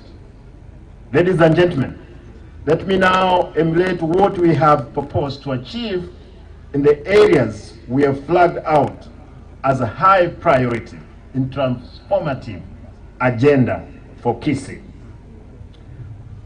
Agriculture. That's why you have seen the Minister for Agriculture, a lady who has immense experience. I want to talk of trade, education, and even to poach. This gentleman from the national government, from the education ministry, he was leading the TVET line for him to come and actualize the dream of the national government within our county. I went ahead, I got the lady from East Africa, the lady who is in charge now of lands. I wanted the best. I didn't want anybody from anywhere else for our county, because we did promise we'll make Kisii great.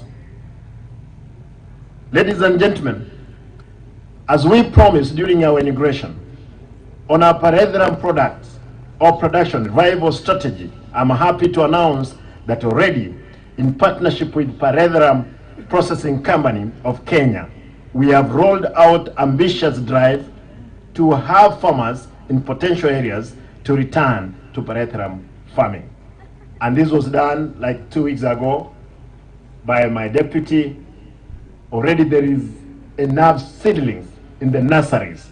God willing, in another 2 months, Wanadij, you know very well, you did a good job. That in another few days, we'll be distributing Parethiram seedlings along all those areas that are fertile for Parethiram. Thank you. You did us great. Already jointly with the PPCK, we have identified areas to be used in the nurseries, which my deputy took up. Ladies and gentlemen, government is committed in operationalizing the banana processing factory at ATC, as well the avocado factory.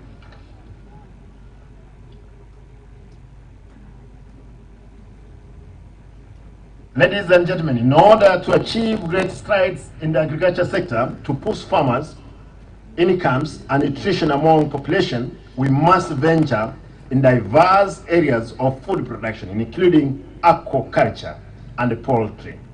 This will help us to avoid overstretching traditional held food service sources like maize and banana, which have been affected by administering arable ground holding and soil potential extraction. On dairy farming, it's notable that majority of our farmers in the county rely on dairy farming as their main source of income, but the full potential of sector in terms of zero grazing is yet to be realized.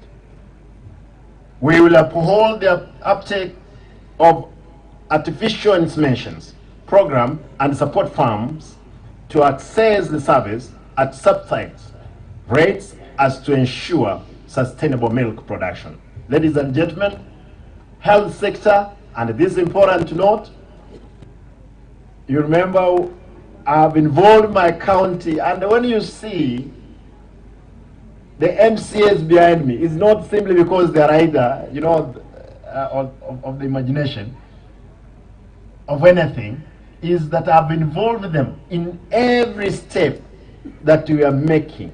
I have not left these people behind. in distribution of drugs, I've called upon them. They are the people, they are the agents who have been delivering with the staff of the county drugs to dispensaries and other health facilities. I want to affirm that already with the help of our MCS, we have distributed patches, drugs, and pharmaceutical to all our dispensaries, health centers, and hospitals. Ladies and gentlemen, on universal health care, we have 65 specialists, areas of medicine and work of universal health coverage, which also our president is passionate of. That the 65 specialists, we're going to have them rotate in the 161 health facilities to help our people. So that if he's a gynecologist, we'll visit Ogembo, we'll go to Nduru, we'll go to Marani, we'll go to Kesusu, all round to see our people at their nearest place of operation.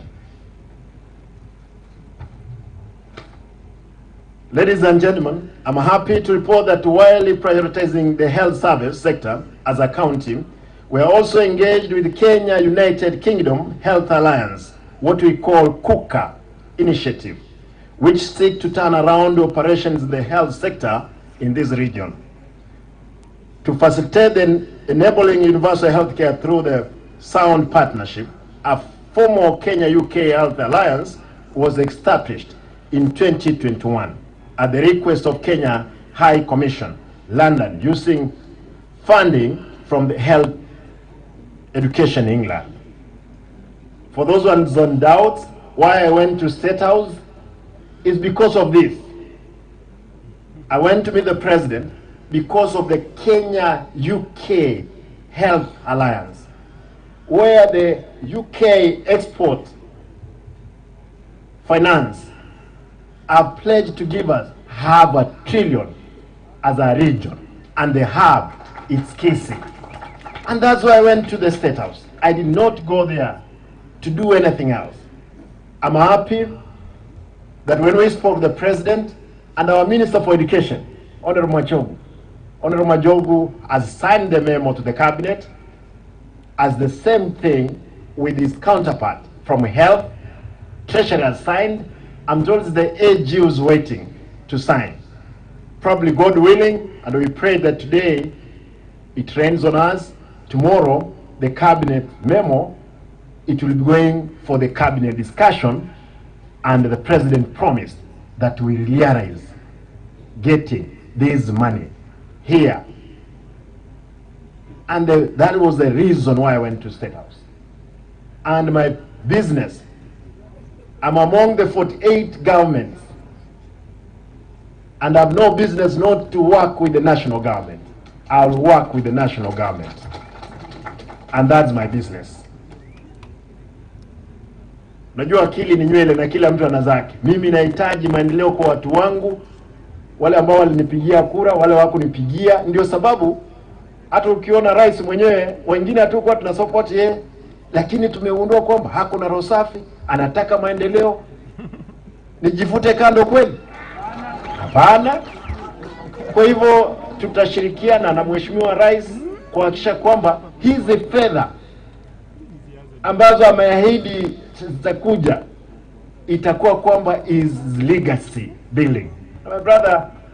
My brother Mheshimiwa Alpha, wewe ni mbunge na wakati tulikuwa katika State House, haya ndio yalitupeleka kule, na if we actualize on this, hata kama tusikue wabunge, tusikue magavana, watu wetu wapone, watu wetu wapate kazi.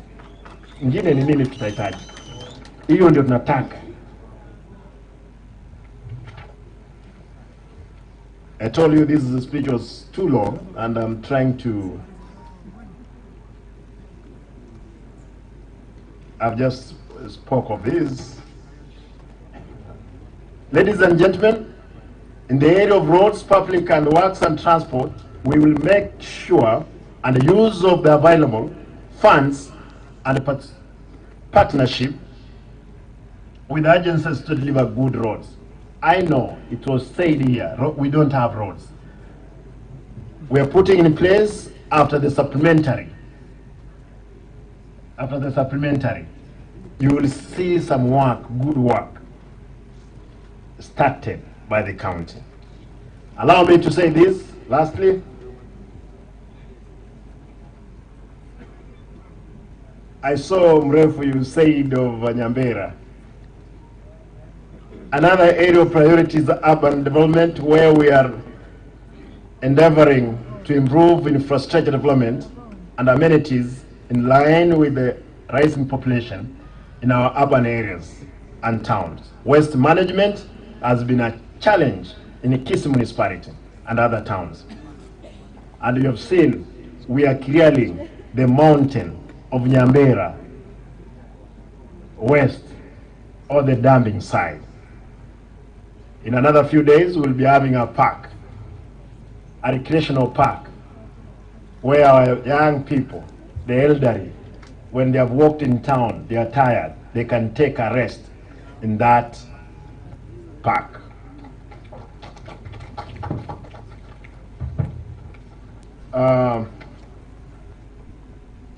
Mnikubalie kwa sababu siwezi soma hii kitu yote. Unajua wamenipea kitabu mzima, I don't know. Mnikubalie nirudi. Wacha niongee lugha ambayo abantu baitu bakwiwa. Mwanja boyiko. Eke mombe eke wone bandi kirite kitabu ekenene. Warengere tine exam ngo chikokora.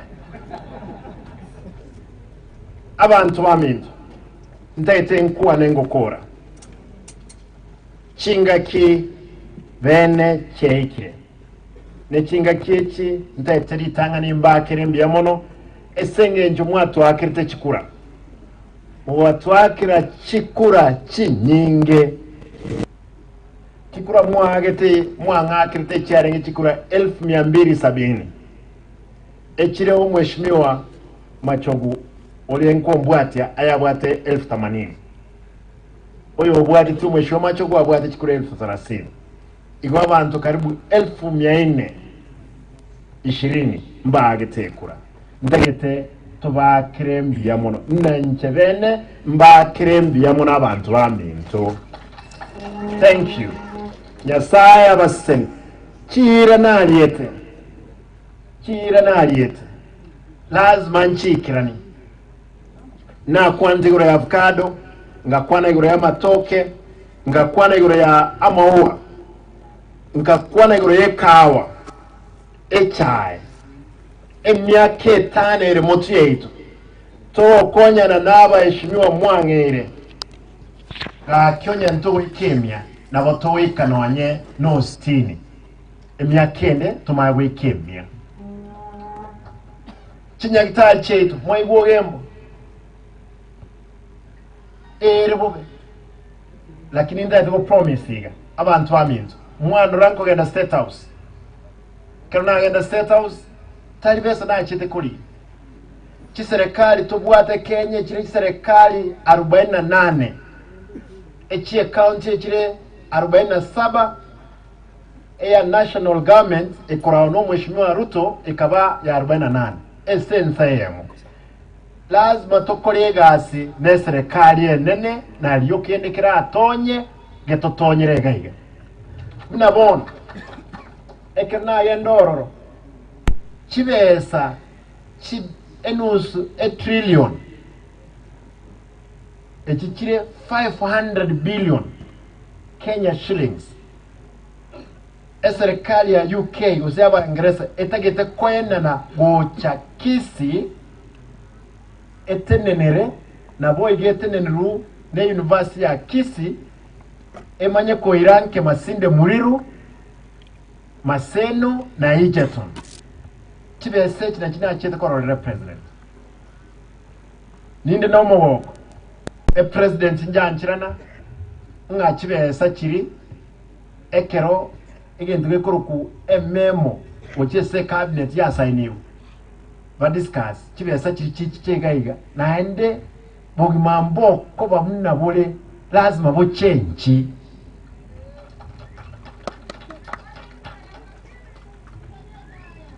Abantu aminto. Ndaye tuko report kanatoa kwanza no mheshimiwa Machogo. Na nte vidina sign TMMA. No mheshimiwa o health Mosfat Susan na sign. Treasury ja sign. Omondo tara sign na Anton General. Ngo sign ya lingi. E president ndinga wago sign ya sai kawa nchamambia. Na be meme yeko gendaralia e cabinet. Esabali ite kuba byegaki. Ekeneye ntokera tokonye Nyanzengima na East Africa. Na kitu gwente kokolera abantu wetu. Amauwa omweshimiwa Monda chiwikibere chiaera na mubuli akagendera gutenna kubeka kinasa kya mauwa. Amauwa gusumye kunyariba masaba. Rogoro bobasi bumachoge rogoro ons twabekire kinasari ngoyo anza tole koenana embewe byamu bana dichi chitarike 22 e factory ya avocado ngonye igora tole ali ETC umuntu oliyo etegas naba ingresa etwa mwete mpaka tariki 22 igo chi avocado chinde chons aso cross ya mabuta ngoyo kiraralia ETC Karvaro sina nene tororo sina nene tulino nene no ngocha gucha mate gaiga ebe kuoro ama toki ni maitenga factory ni bwa teme chano lakini nintakitendo nga kitoko nyeros umheshimiwa Ongwae nanye igolete lakini yachire ngora ninche minyo ky'abantu ororo ndoliga so sinebe ngo baboli nkimotari ko kolerega siko kwegwe bakumana emo wanje bakumana nyo wengira ne mai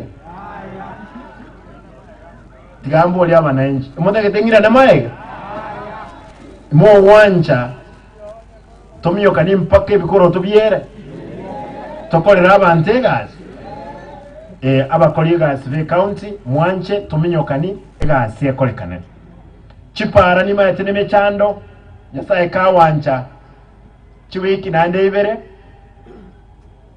chiwiki ibere nyasaye kawancha ngwa kwena na tole egento gekurukwa ebasari yeye abaheshimiwa aba MCA ndate kwa boli oso wanje kweno budget ngokolereki ngochere ntaite basabe monyeti kara mwanyetiri abantu baito weka Januari tariki kera skule chiko Januari 24 oso 25 torrego sabana mbanyole e basari bawo chire school na vegete ese budget milioni 135 chie basari at least kire ward enyole chi milioni 3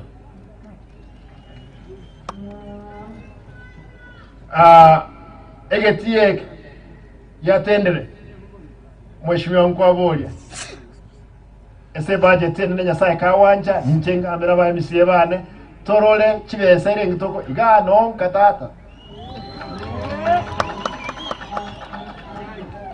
ozenganiga timbu adigeti ikendeki akana kole korosi ge town ekiamara ni oge korane lakini akana kole ge town lazima torosi egeti ekekyankaga abantu bako mupira bantu bakorera no ena materoro torenga kitokros kusi mo wanje boigo mwako na igoro ye pale ya itira abantu abange tete mbasabe mwenzi nkoli kirande kena lirube ndore gusemba beke chipampu nkega nali abantu baito batakwese pale abamurabe pige mwarora ntwakora ntwegole esako yenu asina ena neta chimilioni 3 chiane president yekanga chimilioni 2 naeni mwasangiriri karibu milioni agento ntotagete torole usendu sangiriri oburayi bolia tindiko chikoira na maega bantu omba omana lazima make sure nga mwalirire ekegokoro na promise it gendo kyo mwele ntogendere kubara abantu ali bosongo n'abantu kubareto kubara abakoliega kiri wisano na 900 bonds turatebrega abangira n'abagaka mura mubwata abana basometa mubwata abana nyomba kakigingo tebanga kitigamanye kiro omuntu masakara kyabwata ekero tukubolinga masakara kayani abantu bari murungani matenga yaya tyako imurungani sababu tiyo turayirira abana school abana bande mbako genda basoma bagende barosi certificate ko ruli barod baliko kaki mwanchegesa kunkegenderere imo wancha abantu bakete school baturaye bali tutachieti onye no kwabisa 90 twabuse oye no gusuguma kigali chioke abanda tusugume kigali chioke nalitora konye egesa kuyetu rero iga Makueni county done yonse tagete gocha kogenda mpaka Makueni Bill Gates omuntu umotine nkwensenga ekerachicha aya agenda Makueni esenge nche gavana ya Ngororo Professor Kifuta Kibwana ekeraba MCA batagitenga bali Kibeza angete ekera abantu batahite kuyiba Kibeza cy'Kipara agakana rero kiro omuntu akera ukuwa natahite kwenda Makueni kakimo wa mwaroche moisonde abasongo bono bayimukire tari Makueni banzire kwenda Kisumu esenge ncha Professor Nyang'nyo ase checheta iyo kakimo gani togende nechechega mo wancha tokei obochoni boke gatigati yaitu no bochara abantu bamintu monkonyo robochi mbole mane yana ntebi simba yaya tyako ende ruti yi obochara monkonyo rambole meyane batebinga simba yaya tiga tokonya abantu baitu nje nimbwato mushahara nkoli buno mugabana wino Kibese kine cheno munga nchirenge ndre kuli Kibese chimno mushahara lakini mbakolere gasi abaheshimiwa abankoli baro mushahara obo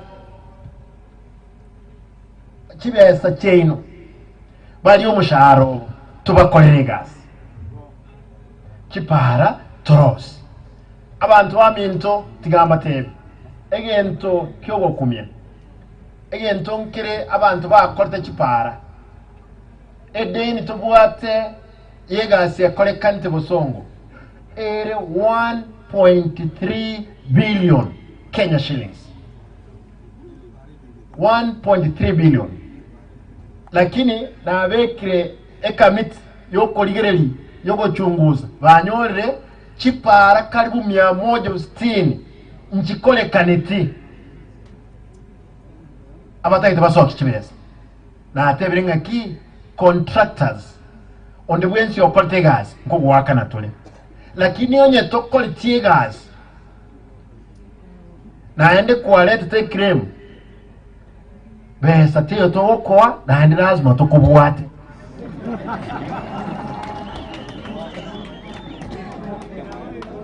again don't creo con economic crime cheche tiyo lazima tokonya abantu baitu banyora amalyogo kinyakitani omwelyo na bayigura abantu aminto igoro municipality yogemo kana igetobis amasakara onsi arosibu egento gyoka getigarete cabinet saranse yanchirane naki municipal ego chikoba ran ndaye to promise igaiga chitariki ibere chitariki sato ekegwe ekeya kyo mwaka o 2023 mkoena nane municipality Ogembo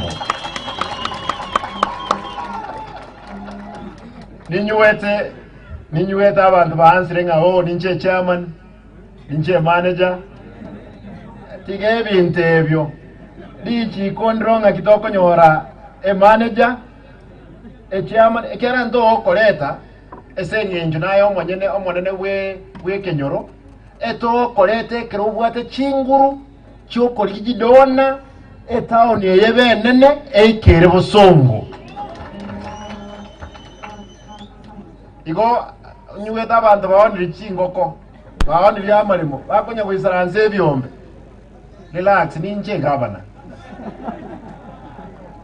lazima tumuleke boronge igo nyuweta abantu babwate abagaka bali abagina bali relax onye naye call the best bet etawokwa as long as ya no machogega na ende municipality bwate tebo machoge ekabwata bugirango ekabwata bubasi chi constituency renga inye bumachoge borabu chache bubasi bugirango echinacho chibwate municipality lakini nyasaye kawanja na ndemi yake 5 no mheshimiwa Alpha Akwan lazima onyole twarosi no ene county ya ite side kaango cha kuruoro ya rule bobasi chebo machoge gende bugirango eyonjukanane na kisi nero eyonjukanane wetu tonyare gokonya abantu baitu abantu baminto ntagetentikire gawo mbasabe mwensi esuku yabeire abana mulesiko balimo kuganya mpaka February abangina mulema aba mama mulema abangina no mule lenda abana baina abaiseke gusinere tanga inaso amalito y'abana enkolije enachete kolije abantu abasubati nkoli kabake moroche abangina abakesana aga ese cabinet yano ese ngenjo chikulikurwe enyombe ningosomete onyora mwana mwisiketa kalitiki tayo gakyo so wanje kwenu nenda abana baita baiseke abasacha mulema basacha mukaba no mule lenda abana baita abaiseke especially chinga chesu bana ambanyora malito abana basome tonyore konyore gisaka morole abana abaisika abandi basome tabange mbali abaisa balenga abakongupi etaikemo abana bali the ladies that who are in leadership nchuga come even the Dr. Jen come here donya garatiga donya maitera no akiri chikura chinyingi nchuga abangina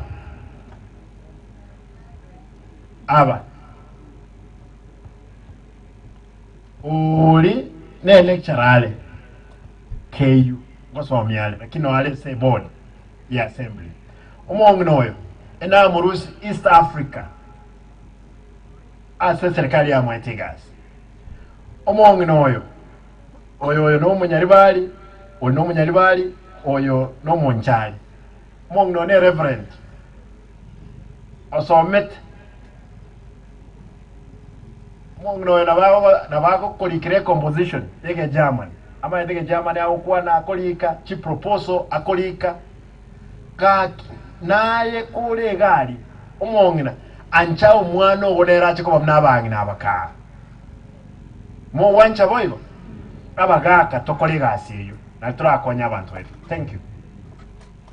I have so many ladies also around who bali say count mo kuli count tete ntikirega agwe tete mbabuli osobo abantu vagucha muganeti e municipality Ogembo ngangondoro sokoboka biauro mheshimiwa Paradiso Onjandri kira yaani ka ukuwa na rasma ndinga governor inyore municipality. My brother, I'm giving you the municipality on that. Mheshimiwa Miruka ta ukuwa na ndinga etata a municipality, mheshimiwa. That has been the case. One of us. I want to promise that on 3rd, I'll make sure we have handed over, and we'll make sure. Mwata bantu bandi barengetinga chibesa chinate bete barengetinga kwa kuiba. To kuiba besa sa serikali yani. Obo ni mobo be. Na nje mo nganjira nyibe. Ngakiende yonse. Others with those many remarks, I want to leave it there. Thank you, my brothers and sisters. Abantu bami into biamono nyasaba seseni egas tuansire tokole inki nyasaya tuanchiri. Asa iya mangi, let me welcome the county commissioner to do as the speech of the president. Thank you and God bless you.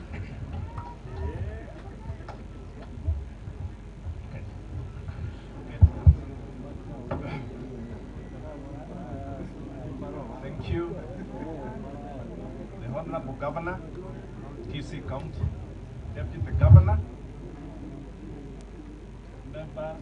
members of the National Assembly present, the Speaker. It is. You can hear me now? The Speaker of Kisii County Assembly, Member of Parliament present, senior officers from both the county and national government, ladies and gentlemen, good afternoon. Good afternoon again. Today is a special day, and I think the tradition of this day would be to listen to the address by His Excellency the President, and thereafter I'll be able to make 1 or 2 remarks. I promise to be very precise. I know we've been seated for quite some time, so I will make sure that I move as fast as possible. National address by His Excellency Honorable William Ruto, PhD, CGH, President of the Republic of Kenya and Commander-in-Chief of the Defense Forces, on the occasion of Jamhuri Day celebrations held on 12th December 2022 at the Nyayo National Stadium, Nairobi. We come together on this 59th Jamhuri Day to celebrate our freedom. It is the first National Day celebration dedicated to a theme that is relevant to our national aspirations. Our futuristic theme today revolves around technology and innovation. The promise of innovation is to enable us to connect, innovate, and inspire. As we enter the 6th decade of independence, we can proudly cite some achievements and impressive progress made through our consistent efforts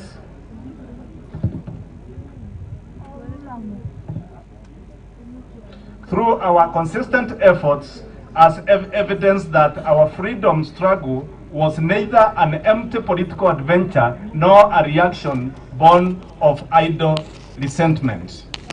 We gather as a nation to commune with our forefathers who were long-suffering innocent victims of imperial plunder and colonial oppression, yet also heroic defenders of our inalienable sovereignty and valiant fighters of our freedom. On Jamhuri Day, we celebrate the moment when Kenya proclaimed itself a free democratic republic. It is also a time to reflect deeply on the founding aspirations of our nation. It is time to rededicate ourselves to the fundamental commitment binding 3 generations of our people. First, we must interrogate with honesty and courage whether we have been true and worthy heirs of our forefathers' proud heritage.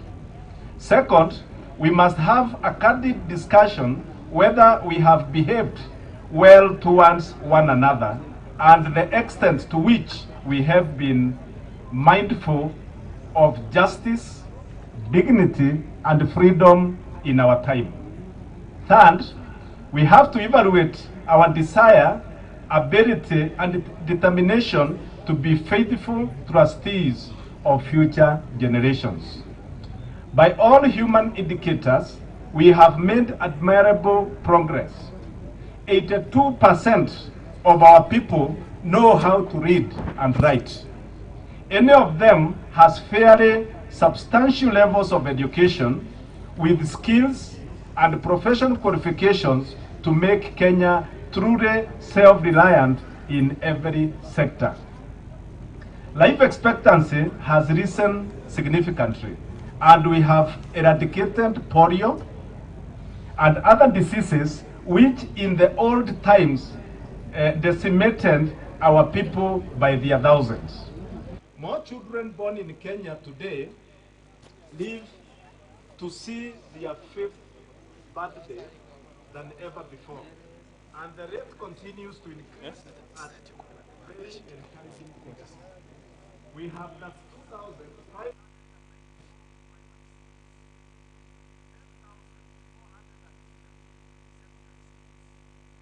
12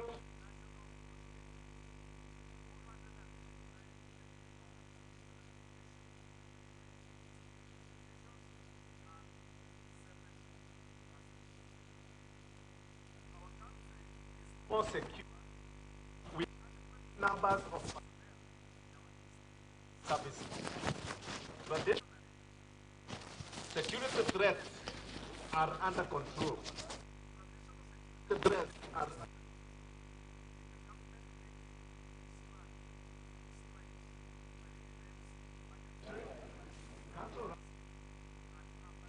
crime.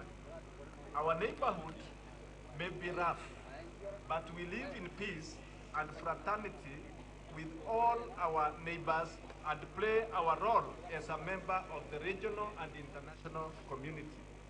The Kenya Defense Forces continue to demonstrate through their professionalism, commitment to solidarity and commitment to humanitarian. Najua kwamba tupo katika uwanja huu wa Tendere kwa sababu ya kuweza professionals have excelled consistently for decades, enabling organizations abroad achieve their objectives and actualizing their career goals in the process. The data on remittances is an object of deep fascination, and not just because we are proud of the Kenyan diaspora for remitting over 400 billion annually. Remittances are also a reliable indicator of the value of professional contribution and impact. Naam sana, asante sana mpenzi mtazamaji. Tupo katika uga huu wa Tendere kwa sababu ya kuweza kusherehekea siku ya Jamhuri ikiwa ni miaka 59 sasa hivi.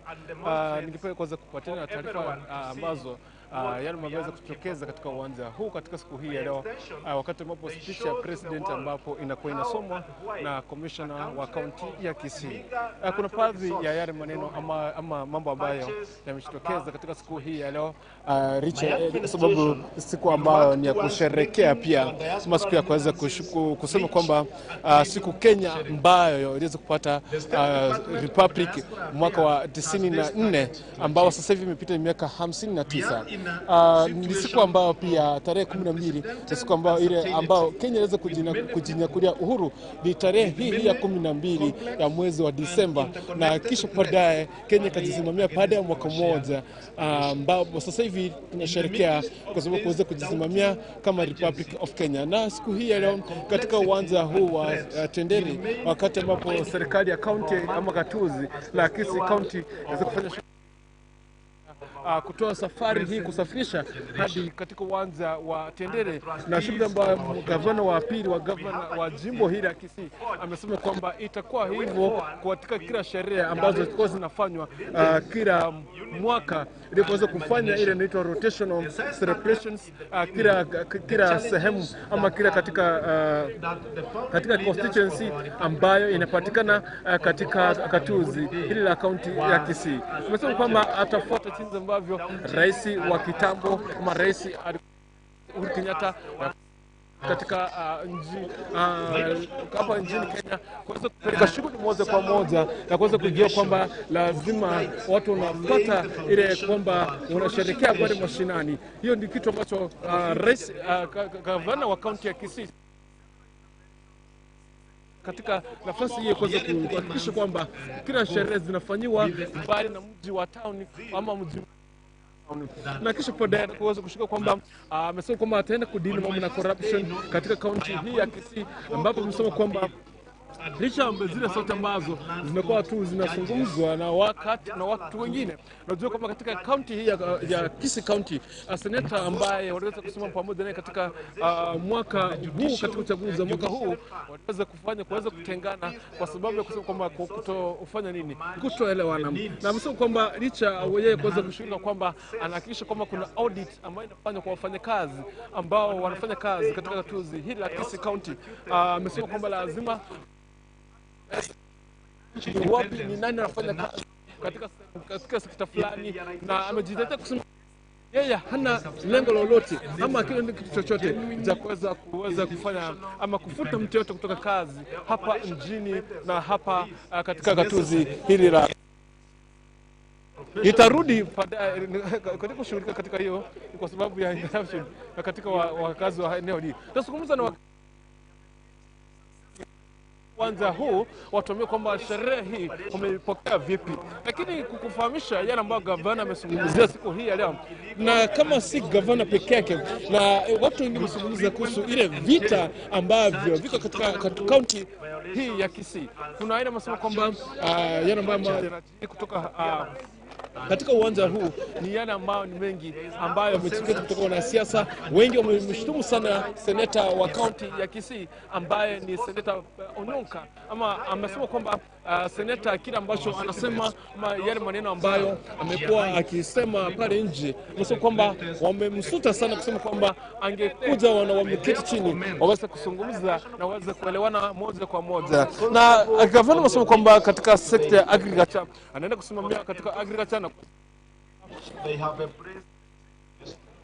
amesema kwamba katika sekta ya agriculture ataenda kuhakikisha kwamba wamerejesha ile mambo na penetratum farming hapa nchini hapa katika gatuzi hili la Kisii. Amesema kwamba wiki 2 zijazo watapatana ile mbegu ya penetratum ambayo itaenda kupandwa katika kaunti hii ya Kisii ili kuhakikisha kwamba lazima wanarejesha ile mambo ukulima huu wa kilimo cha penetratum katika gatuzi hii ya Kisii County. Na pia ameweza kuzungumza katika masomo matatu katika sekta ile ya usafi ama health sector. Amesema kwamba katika wale 65 specialist ambao wanafanya kazi katika gatuzi hili, amesema kwamba ataenda kuhakikisha kwamba hao wote wanaweza kusunguka ama kufanya msururu katika kila sub county ambayo inapatikana hapa katika kaunti ya Kisii ili kuhakikisha kwamba wanapatiana services zao hadi pale mashinani. So wale 65 specialist ambao wanafanya kazi katika gatuzi hili la kaunti ya Kisii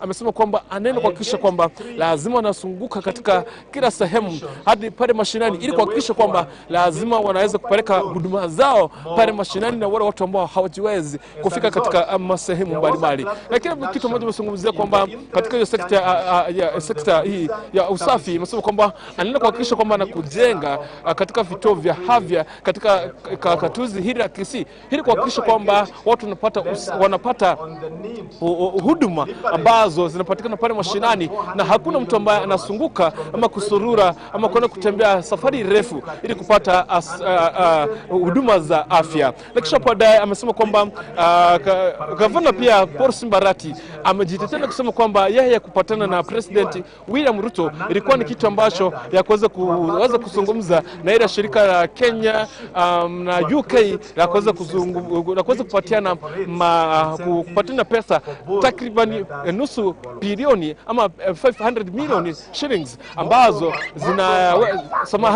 ni bilioni 500 ambazo zinaweza kupatiwa katika chuo kikuu cha Kisii University ili kuweza kuangazia na kujenga hospitali katika gatuzi hili la Kisii County. Na amesema kwamba yeye kupatana rais wa 5 wa hapa nchini Kenya ni kwa sababu ya kuweza kupatiana mahuduma na kuweza kukubaliana, kwa sababu rais lazima aweze kutia sahihi katika pesa hizo ili ziweze kufanya kazi katika gatuzi hili la Kisii. Pia amesema kwamba yeye yupo tayari kufanya kazi na Rais William Ruto licha ya kwamba hakumuunga mkono katika uchaguzi ambao uliweza kuisha. Amesema kwamba atasimama moja kwa moja na yeye kumpatia ile kitu. Amesema kwamba ni kuunga na mkono na yeye kufanya kazi pamoja, kwa sababu yeye ndio rais wa 5 hadi tena pale ambapo tutazijua kwamba hatua yake ya uchaguzi ataelekea katika eneo lipi. Na kisha baadaye gavana amesema kwamba ametenga takriban 1.5 million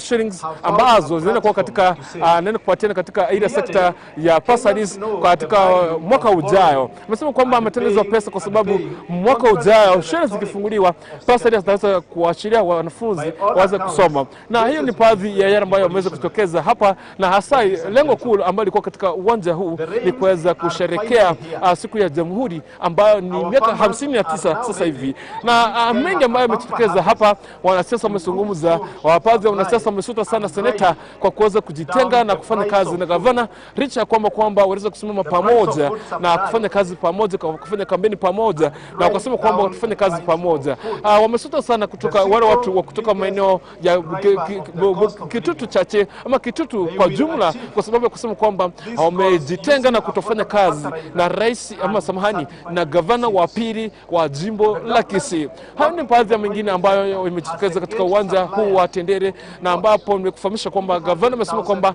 atasafirisha safari hizi za kusherehekea siku mbalimbali ambazo zinakuwa na sherehe katika taifa letu la Kenya, na amesema kwamba atahakikisha kwamba safari hizo anazipeleka moja kwa moja katika sub-counties mbalimbali ili kuweza kuhakikisha kwamba watu wanasherehekea. Na ningependa kabla ya kuweza kwenda kumaliza, tutaweza kufanya mazungumzo na wakazi wa katika maeneo haya, watupatie maoni yao ni yapi. Lakini kwa sasa hivi ni speech ya president ambayo inaenda kusomwa na commissioner wa gatuzi hili la kaunti ya Kisii. Na kwa sababu ya hayo nataka kuweza kuzungumza na baadhi ya wakazi katika maeneo haya, kwa maoni yao ni yapi na ni nini wamechukua swali hili kivipi, kwa sababu hii ya kwanza kuona kwamba sherehe ambazo za kaunti zinaletwa hadi mashinani katika maeneo haya, na ni yapi ambayo wamejifunza kutokana na hapa, na labda wanasherekea katika magoli matatu. Kwa sababu ya mwelekezi wangu wa kamera naweza kunisaidia katika naweza kuzungumza na mzee hapa, tuweze kujua kwamba hasa ni yapi ambayo ameweza kujifunza kutokana na sherehe hizi kuletwa katika maeneo haya, na kisha baadaye tutaweza kurejesha moja kwa moja katika speech ambayo inaendelea kusomwa sasa hivi na commissioner wa gatuzi la Kisii County katika maeneo haya. Samahani mzee, habari yako? Nzuri sana mzee. Kwa majina naitwa James Riba. Nyumbani hapa. Nafurahi kwa siku ya leo ambayo tunasherehekea siku ya Jamhuri Day katika kituo chetu cha Tendere hapa. Niko nafurahi sana kuona letu Simbarati hapa. Mkono tulipigia kula, tulimuunga sana. Sasa nikuulize swali moja, kwa sababu hii ndio mara ya kwanza kuona sherehe zikiletwa katika maeneo haya. Labda ni neno lipi ambalo uko nalo kwa gavana kwa sababu ya kuweza kufanya hii? Nimeona leo katika hili uwanja la Tendere kumefura kwelikweli. Watu wamefurahi kuona watu wamejaa hapa kwa sherehe kuwa siku ya kwanza kuwa kwa hii uwanja. Naomba songa hivi, naomba songa tu hapa. Sasa songa tu hapa. Hapo hivi. Iko sawa. Sawa. Na ninafurahi sana kwa kuwa siku ya leo kuongea katika kituo hiki baba. Na baba yetu tulipomchagua na ni kijana wa nguvu kufanya kazi katika gavana yetu hapa. Sasa hivi uko na miaka mingapi? Mimi sasa hivi niko na miaka 58. Unaweza kumbuka nini kwa sababu ya tunasherehekea Jamhuri Day? Nini ambacho kinakufanya kumbuka hii siku kama wewe ambao unasherehekea siku hii ya leo? Siku ya leo tulikuwa tunasherehekea Kisii, Ugembo, lakini leo imekuja mpaka nyumbani kabisa. Hata nafurahi kuwa hapa. Ndio maana ikuja karibu na mimi hapa. Asante sana, shukuru sana. Haya ni baadhi ya wakazi katika maeneo haya katika Gatuzi hili kaunti ya Kisii, na nikumbuke kwamba sherehe ya siku ya leo iliweza kupelekwa katika pale mashinani ambapo inafanywa katika uwanja wa Tendere, ambapo gavana wa pili ameweza kuzungumza na baadhi ya viongozi wengine katika maeneo haya. Nataka tuweze kukurejesha moja kwa moja katika uwanja katika speech ambayo inaendelea sasa hivi, na speech ambayo inasomwa kutoka kwa rais wa tano hapa wa Jamhuri ya Kenya ambaye ni William Samoei Ruto, speech ambayo inasomwa na commissioner wa county hii ya Kisii. Moja kwa moja hadi pale kwenye speech hiyo, na kisha baadaye wakimaliza kusoma speech tutakuja tuzungumze na wakazi wa Gatuzi hili ya Kisii na tusikie kwamba maoni yao ni yapi moja kwa moja. Lakini kwa sasa jina langu ni Victor Dennis, ukipenda utaniita Kukurikuti, na sasa nimeondoka. Tutapatana tena baada ya kusikiza speech yake president wa tano kutoka kwa commissioner. Tuone baadaye. To grow a minimum of 1.5 million trees in the city's open space of the big dream. I have also directed the Minister of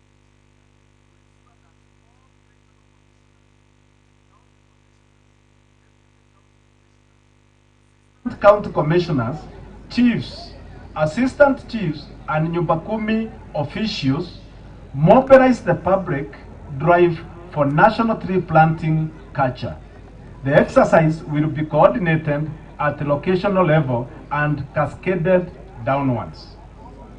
Every chief shall dedicate at least 1 day per week for a public variety at least 3,000 trees weekly within their respective locations. This weekly deliverance will be a shared responsibility among the chiefs, his or her assistant chiefs, and the Nyumba Kumi officials. Each assistant county commissioner, deputy county commissioner, county commissioner, and regional commissioner shall file forestry. Ladies and gentlemen, the cost of housing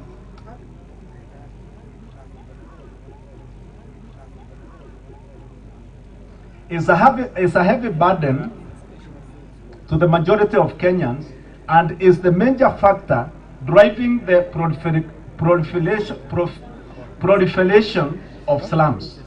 We are committed to make housing more affordable, enable more Kenyans live in safe and dignified homes, and create millions of jobs and entrepreneurial opportunities. Through our programs, to increase the supply of affordable housing at the rate of 200,000 new units every year, we will lower the cost of living for urban dwellers, make the dream of home ownership possible for the majority of Kenyans, and Kenyans with the units available at monthly installments of between 2,500 and 10,000 Kenya shillings. This program will generate millions of jobs for all categories of workers and thousands of SMEs as suppliers. We will be intentional about job creation in our economy. The Kenya Industrial Estate will provide intensive coaching and mentorship to 100,000 entrepreneurs and provide information and network opportunities to 250,000 youth. The Kenya Revenue Authority is now implementing our new tax administration policy, which has seen manufacturing firms earlier shut down over tax disputes reopened, injecting much needed revenue to the economy and returning thousands of workers to their jobs. We urge all Kenyans to continue supporting our efforts by paying taxes. Ladies and gentlemen, we undertook to review the competency-based curriculum following the concerns of many stakeholders, especially parents and teachers. As you know, we set up the Presidential Working Party on Education Reforms to engage stakeholders, report and recommend measures to be taken. With the support of international partners, we are deploying our positions as a regional anchor state for the benefit of our neighbors and region. My predecessor, President Uhuru Kenyatta, working under the aegis of African Union, is invested in a dense network of reciprocal democracy, which helps our agenda to attract investments, forge partnerships, and create markets for our exports and employment of our youth, locally and overseas. In the past 3 months, we have aggressively sustained our pursuit of mutually beneficial endeavor with friends and partners all over the world. We have engaged productively with East Africa Community member states, the governments of South Africa, the United States, United Kingdom, Spain, Qatar, Germany, and Southern Korea to scale up bilateral ties and to explore avenues for collaboration in multilateral fora. We have forged agreements on mobilizing investment and financing in a wide variety of sectors. We will continue to engage the international community as we implement our plan. Ladies and gentlemen, it is time to innovate our way into the future. It is for this reason that on this Jamhuri Day, we as a nation are staking our claim by rallying Kenyans to begin the work of designing a world much richer, safer, freer than we have known. Innovation is frequently associated with technology, and we must avoid the pitfalls of viewing technology and innovation as preoccupations with things at the expense of people. The most consequential breakthrough in technological innovations have greatly enhanced human well-being. The platform, which supports all transactions on the Hasra Fund, are developed locally and has opened up access to affordable credit, liberated millions of hustlers from the vicious grip of Shylock and other predatory lenders, and enabled Kenyans of all walks of life to mobilize savings. This revolutionary technology is a continuation of Kenya's illustrious tradition in pioneering innovation in the financial technology sector. Among the Innovation Week's campaigns are the winners of the 2022 HALT Prize, Echo Banner, from St. Paul's University, who employed the concept of green and circular economy to produce biodegradable sanitary pants from banana fiber. I have asked the Ministry of Education to work with the young innovators to the delivery of our pledge to provide sanitary pants for schools. The Kenya Innovation Week attracted large global technology firms whose senior leaders made their way to Kenya to witness firsthand the magnitude of the innovative potential of the Silicon Savannah. We have agreed on partnerships to support local organizations in providing opportunities for young Kenyans to acquire training and skills on the various aspects of digital productivity. We are also exploring ways of making the benefit of monetization of online activity available to Kenyans, to Kenyan content creators on more platforms. I have spoken directly to Meta, the parent company of Facebook, WhatsApp, and Instagram to monetize content of our digital entrepreneurs that will exponentially multiply incomes and create employment opportunities for others. I am impressed and encouraged by the power of monetization and remote jobs. This is the way of the future. If I was not a state officer, I wonder what the content on my small Facebook page with 2.3 million followers would earn me daily.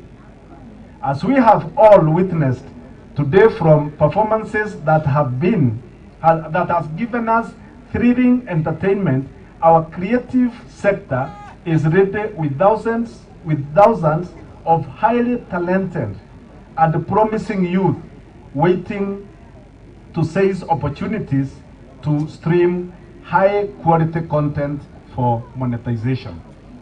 Ladies and gentlemen, my administration recognizes sports and the arts as a mega industry that can employ millions of our youth and help grow our economy. This is why we have moved with speed to get our football back, to protect Kenya's proud athletics pedigree from doping, and to streamline collection and distribution of royalties to our artists. Through the revolutionary Talanta Hela plan, we will rebuild and monetize our sports and creative arts. As part of this plan, I have accepted to champion a grassroots football development program that will see national government work with county governments to invest heavily in youth football. Arrangements are at an advanced stage to launch a bottom-up football tournament to be contested by under-19 teams from all 47 counties. We will work with our governors for each county to build a team right from the ward level. This is the first step in our Football Vision 2030, where we target to see Harambee Stars play at the 2030 World Cup and Kenya host the 2027 Africa Cup of Nations. Together, let us build Kenyan football bottom up, from the grassroots of our village to the grand stage of the World Cup. We are ready to take our places as the digital workforce of the world. Our commitments under the digital superhighway component of our plan were intended for this specific purpose. To underscore our intent, we are today unveiling several cohorts of graduates whose training was supported under arrangements between the government and the private sector. Safaricom retrained a number of university and TVET graduates to meet the digital industry needs in software engineering, and data science. Also graduating today are the Presidential Digital Talent Program, a class of talented youth selected by the Information and Communication Technology Authority for training through internship. Additionally, it is a big day for the beneficiary of the Kenya Commercial Bank to Jiajiri program. Finally, the Gogo Hustler Academy, who underwent an intensive and interactive training program, are ready to begin their journey in a world of work and opportunity that is now familiar territory. I now request all these graduates present today to rise. Fortune rewards the bold. I congratulate the young people who followed their curiosity and passion to explore new ideas and possibilities and are now at the threshold of a new chapter in their lives and careers. I can say that through this disruptive graduation, you have now been granted the power to create, connect, innovate, and inspire. I wish you success and God's blessings. Congratulations, and you can now take your seats. We also congratulate 29-year-old Nelly Cheboy, the founder of TechClick Africa, who this morning was declared the CNN Hero of the Year for her work in creating computer labs for Kenyan children to access the opportunities in the digital world. Congratulations, Nelly, for connecting and inspiring thousands of Kenyan children. As promised, everyone present in this stadium today will get a free scholarship on global entrepreneurship and innovation from the Dadaban School of Global Management at Arizona State University. It is now time to keep the promise. There is a QR code near you.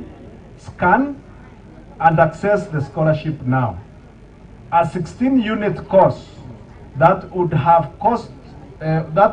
costed you Kenya shillings 100,000 is now accessible to you for free, courtesy of the Innovation Jamhuri. I also appreciate the firms and organizations which have stepped forward in support our vision to make Kenya the hotbed of innovation. We will continue to do our part and make such partnerships bigger in future, and you are always welcome to be part of Kenya's journey to greatness. As part of this endeavor, KONSA has started the distribution of 23,000 virtual desktops to TVETs to enable students exploit remote job opportunities. Ladies and gentlemen, we are committed to support young Kenyans in re-establishing this country as the Republic of Ideas and the home of innovations. Through a dedicated startup fund, government will support the most innovative ideas each year to scale up into viable enterprises and commercial brands that will provide employment and drive economic growth. The government will work with our academia to establish the Kenya Open University within the next 1 year.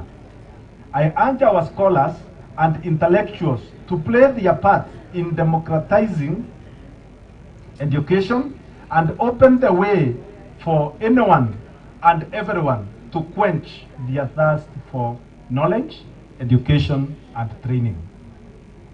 In line with the new focus of our national celebrations, Embu County will host the 2023 Madaraka Day celebrations under the theme of universal health care. In conclusion, it is our time to make a contribution that will define Kenya for the prosperity as the envoy of nations and a country that we, our children, and their children will be proud to call home. We also have a task of preparing the nation for its future by equipping and empowering our youth to take charge as leaders in a brave new world through innovation. Let us therefore rally and join our efforts in the timeless spirit of Harambee to exploit the opportunities at hand and hasten our progress into the future. Thank you and God bless you.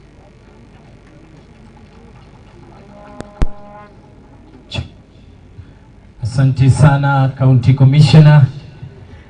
Kwa sasa tutasimama sote kwa wimbo wa taifa. Hold on. Oh, sorry. So kidogo. County Commissioner alikuwa anapumua, hakuwa amemaliza speech. Pole sana. I just want to ningependa nichukue tu 3 more minutes. I know you've been seated for long, but that is the presidential speech. It is the national direction that the nation is taking. But with your permission, I just want to make 2-3 comments regarding ourselves as a county. And before I do that, I think it's my duty also to introduce my security team who accompanied me. During the introductions, I did not find like there was a slot for my introduction. County Commissioner do not move alone. So kindly and very fast, I'll ask them to introduce themselves.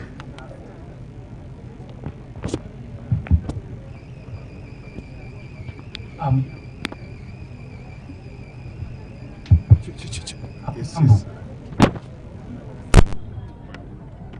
Hello, Amjambo. Okay, naitwa Lonzo Peter Mulei, Office of the County Commissioner. Thank you. Hamjambo, majina mimi naitwa Oliver Apando, mimi ni kamanda wa magereza Kisii County. Habari zenu. Kwa majina naitwa Lina Kabaila, mimi ndio County DCI in charge.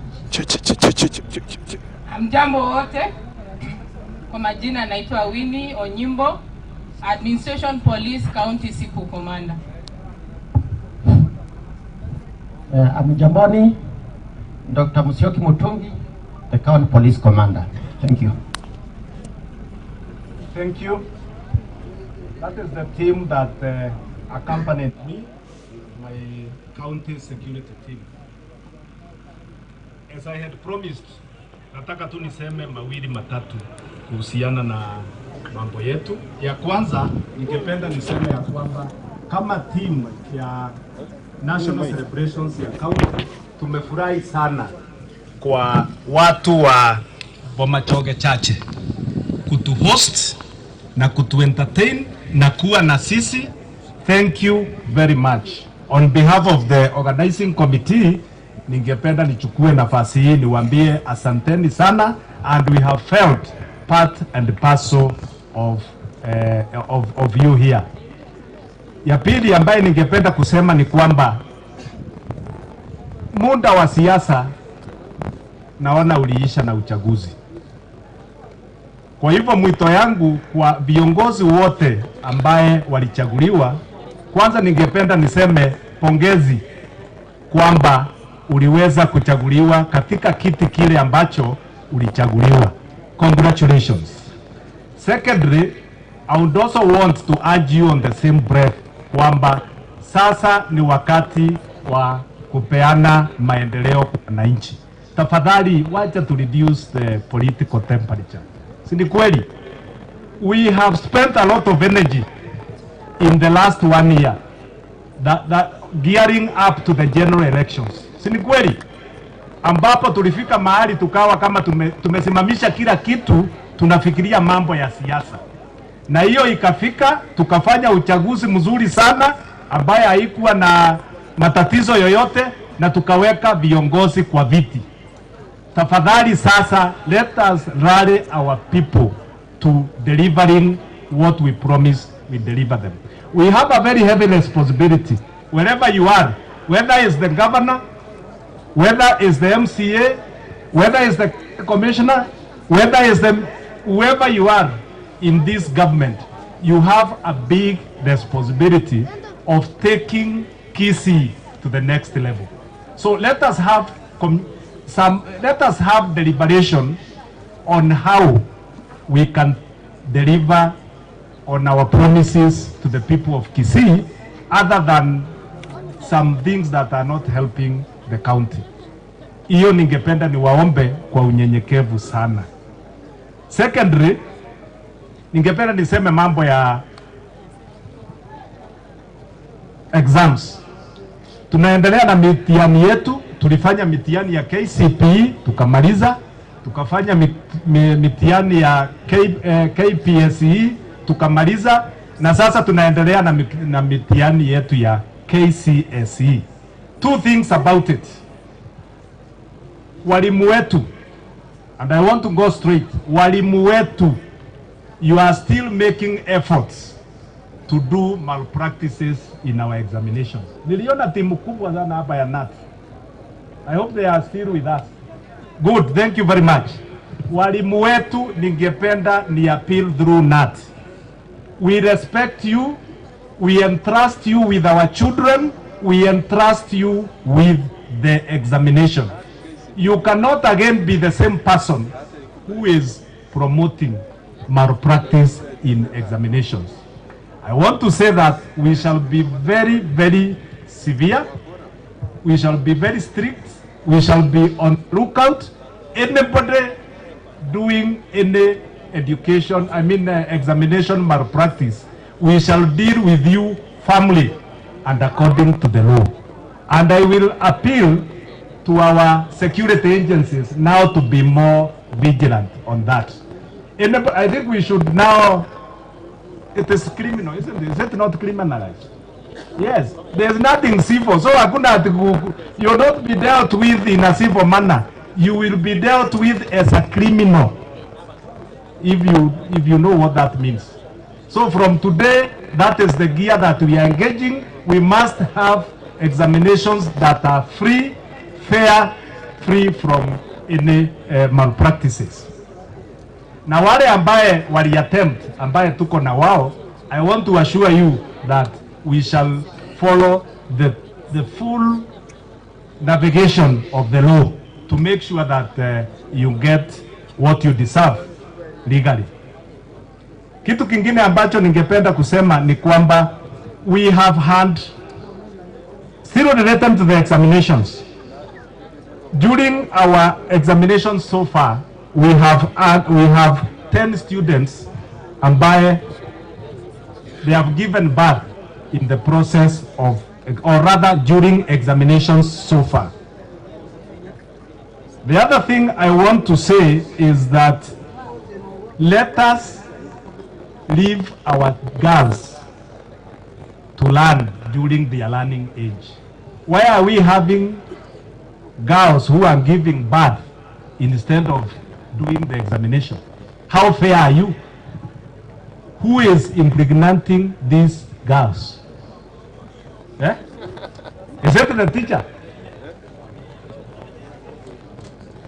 Is it the citizen? Ama anakujaga naye kwa Roho Mtakatifu? This is a challenge to the entire society. Let us not even point fingers at who. It is haina heshima hata kidogo. Kama mtoto ambaye anatakikana akalie mtihani anakuwa mzazi badala ya kuendelea na masomo yake. I want to pose this challenge to all our leadership. This is a subject that we must address because we are the same society that is doing this vice to our children. How do we take Kisii to the next level if our children are giving birth at Kipsea? We even had pupils, not students, pupils giving birth during exams. Those are truly our children. And I think it's a challenge to every leader here to address that matter. The other issue I want them to give is adolescents' pregnancies. We have had a history. In 2019, we had a total of 723 teenage pregnancies. And remember, these teenage pregnancies are the same people who are in primary and secondary school. Okay? So we had 2019 we had 723. In 2020 we had 747. Last year, 2021, we had 985. I hope you are noting the increase. In 2022, thanks to the various interventions, it has dropped to 346. What is my message? My message is that we need to do some deliberate efforts to reduce these adolescent pregnancies. And I want to associate this drop by intervention of the national administration through the Baraza la Wanaume. You remember the Baraza la Wanaume started because we said we need to involve men in discussion of these vices that they also participate on. So I want to urge all administrators within the county continue engaging the Baraza la Wanaume more, and in this Baraza la Wanaume, let us talk freely about what it is that we are pulling behind the society. Finally, is about security. We are moving to the festive season. Hata leo ni sikukuu na tutaendelea. I want to say two things. One, our security agencies will not enjoy Christmas.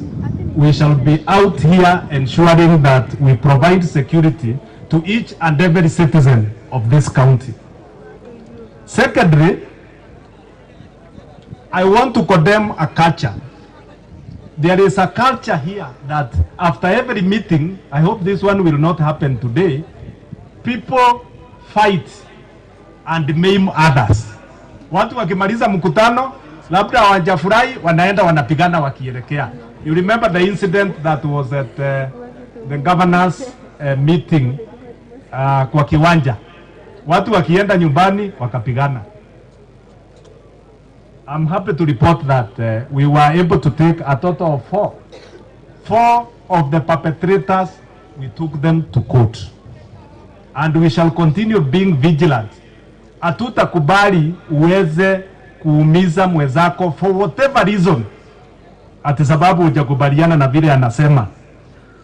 Closer to today, yesterday, our security agencies were able to net 4 machetes in Amba here. Sijui inaitwa nini? I forgot the name. Isn't it? Nyakiake. Somebody should be shouting. Yes. Hata wakisii wajui. Sasa ni mimi wanatarajia nijue. Nyakwerigeria. 4 newly sharpened. 4 newly bought and sharpened machetes. Why? What was the use of these machetes? Was to maim somebody akitoka kwa hii baraza. Si ndio? Ilikuwa ya ku anyway, I want to threaten you. You try it. We shall make sure we escort everybody nyumbani. Na kama you are doubting what I'm saying, just try to draw your machete. You will be met with equal force because you want to kill somebody. Isn't it? We must get out of this nonsense. People normally sit down and discuss on round table discussions, isn't it? Where they differ. But you don't use force. You don't maim anybody. I think it is time that we've resolved such force will be met with equal force. Shauri yako. And it is actually a shame, isn't it? I want to believe that our security agents will also process that case to its logical conclusion. Finally, allow me to wish you a Merry Christmas and a Happy New Year. Thank you very much. Asante sana, tusimame sote kwa wimbo wa taifa tukiongozwa na Kisii University Band.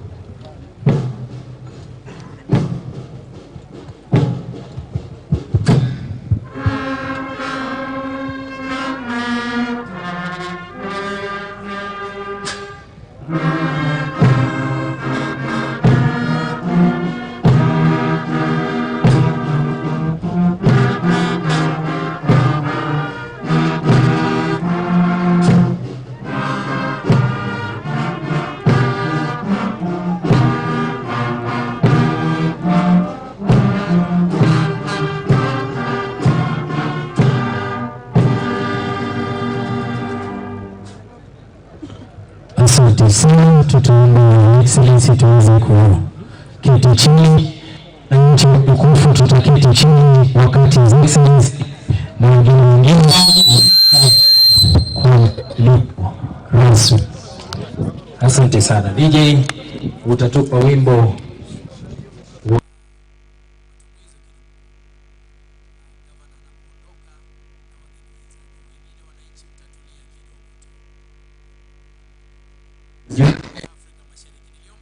taifa peke yake tafadhali.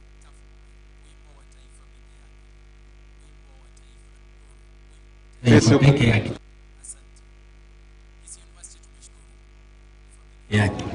Thank you so much. Tufungue barabara wageni waheshimiwa wanapoondoka. DJ tupe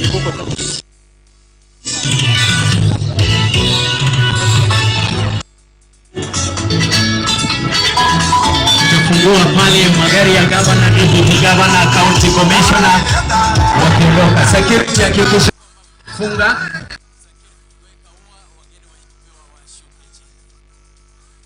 Security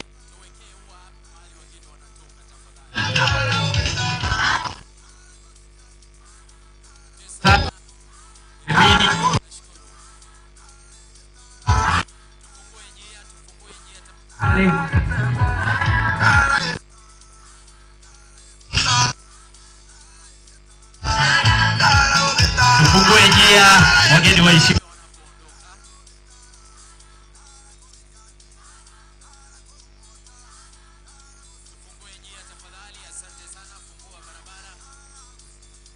Gari hii iondoke hapa, iondoke. Fungua barabara.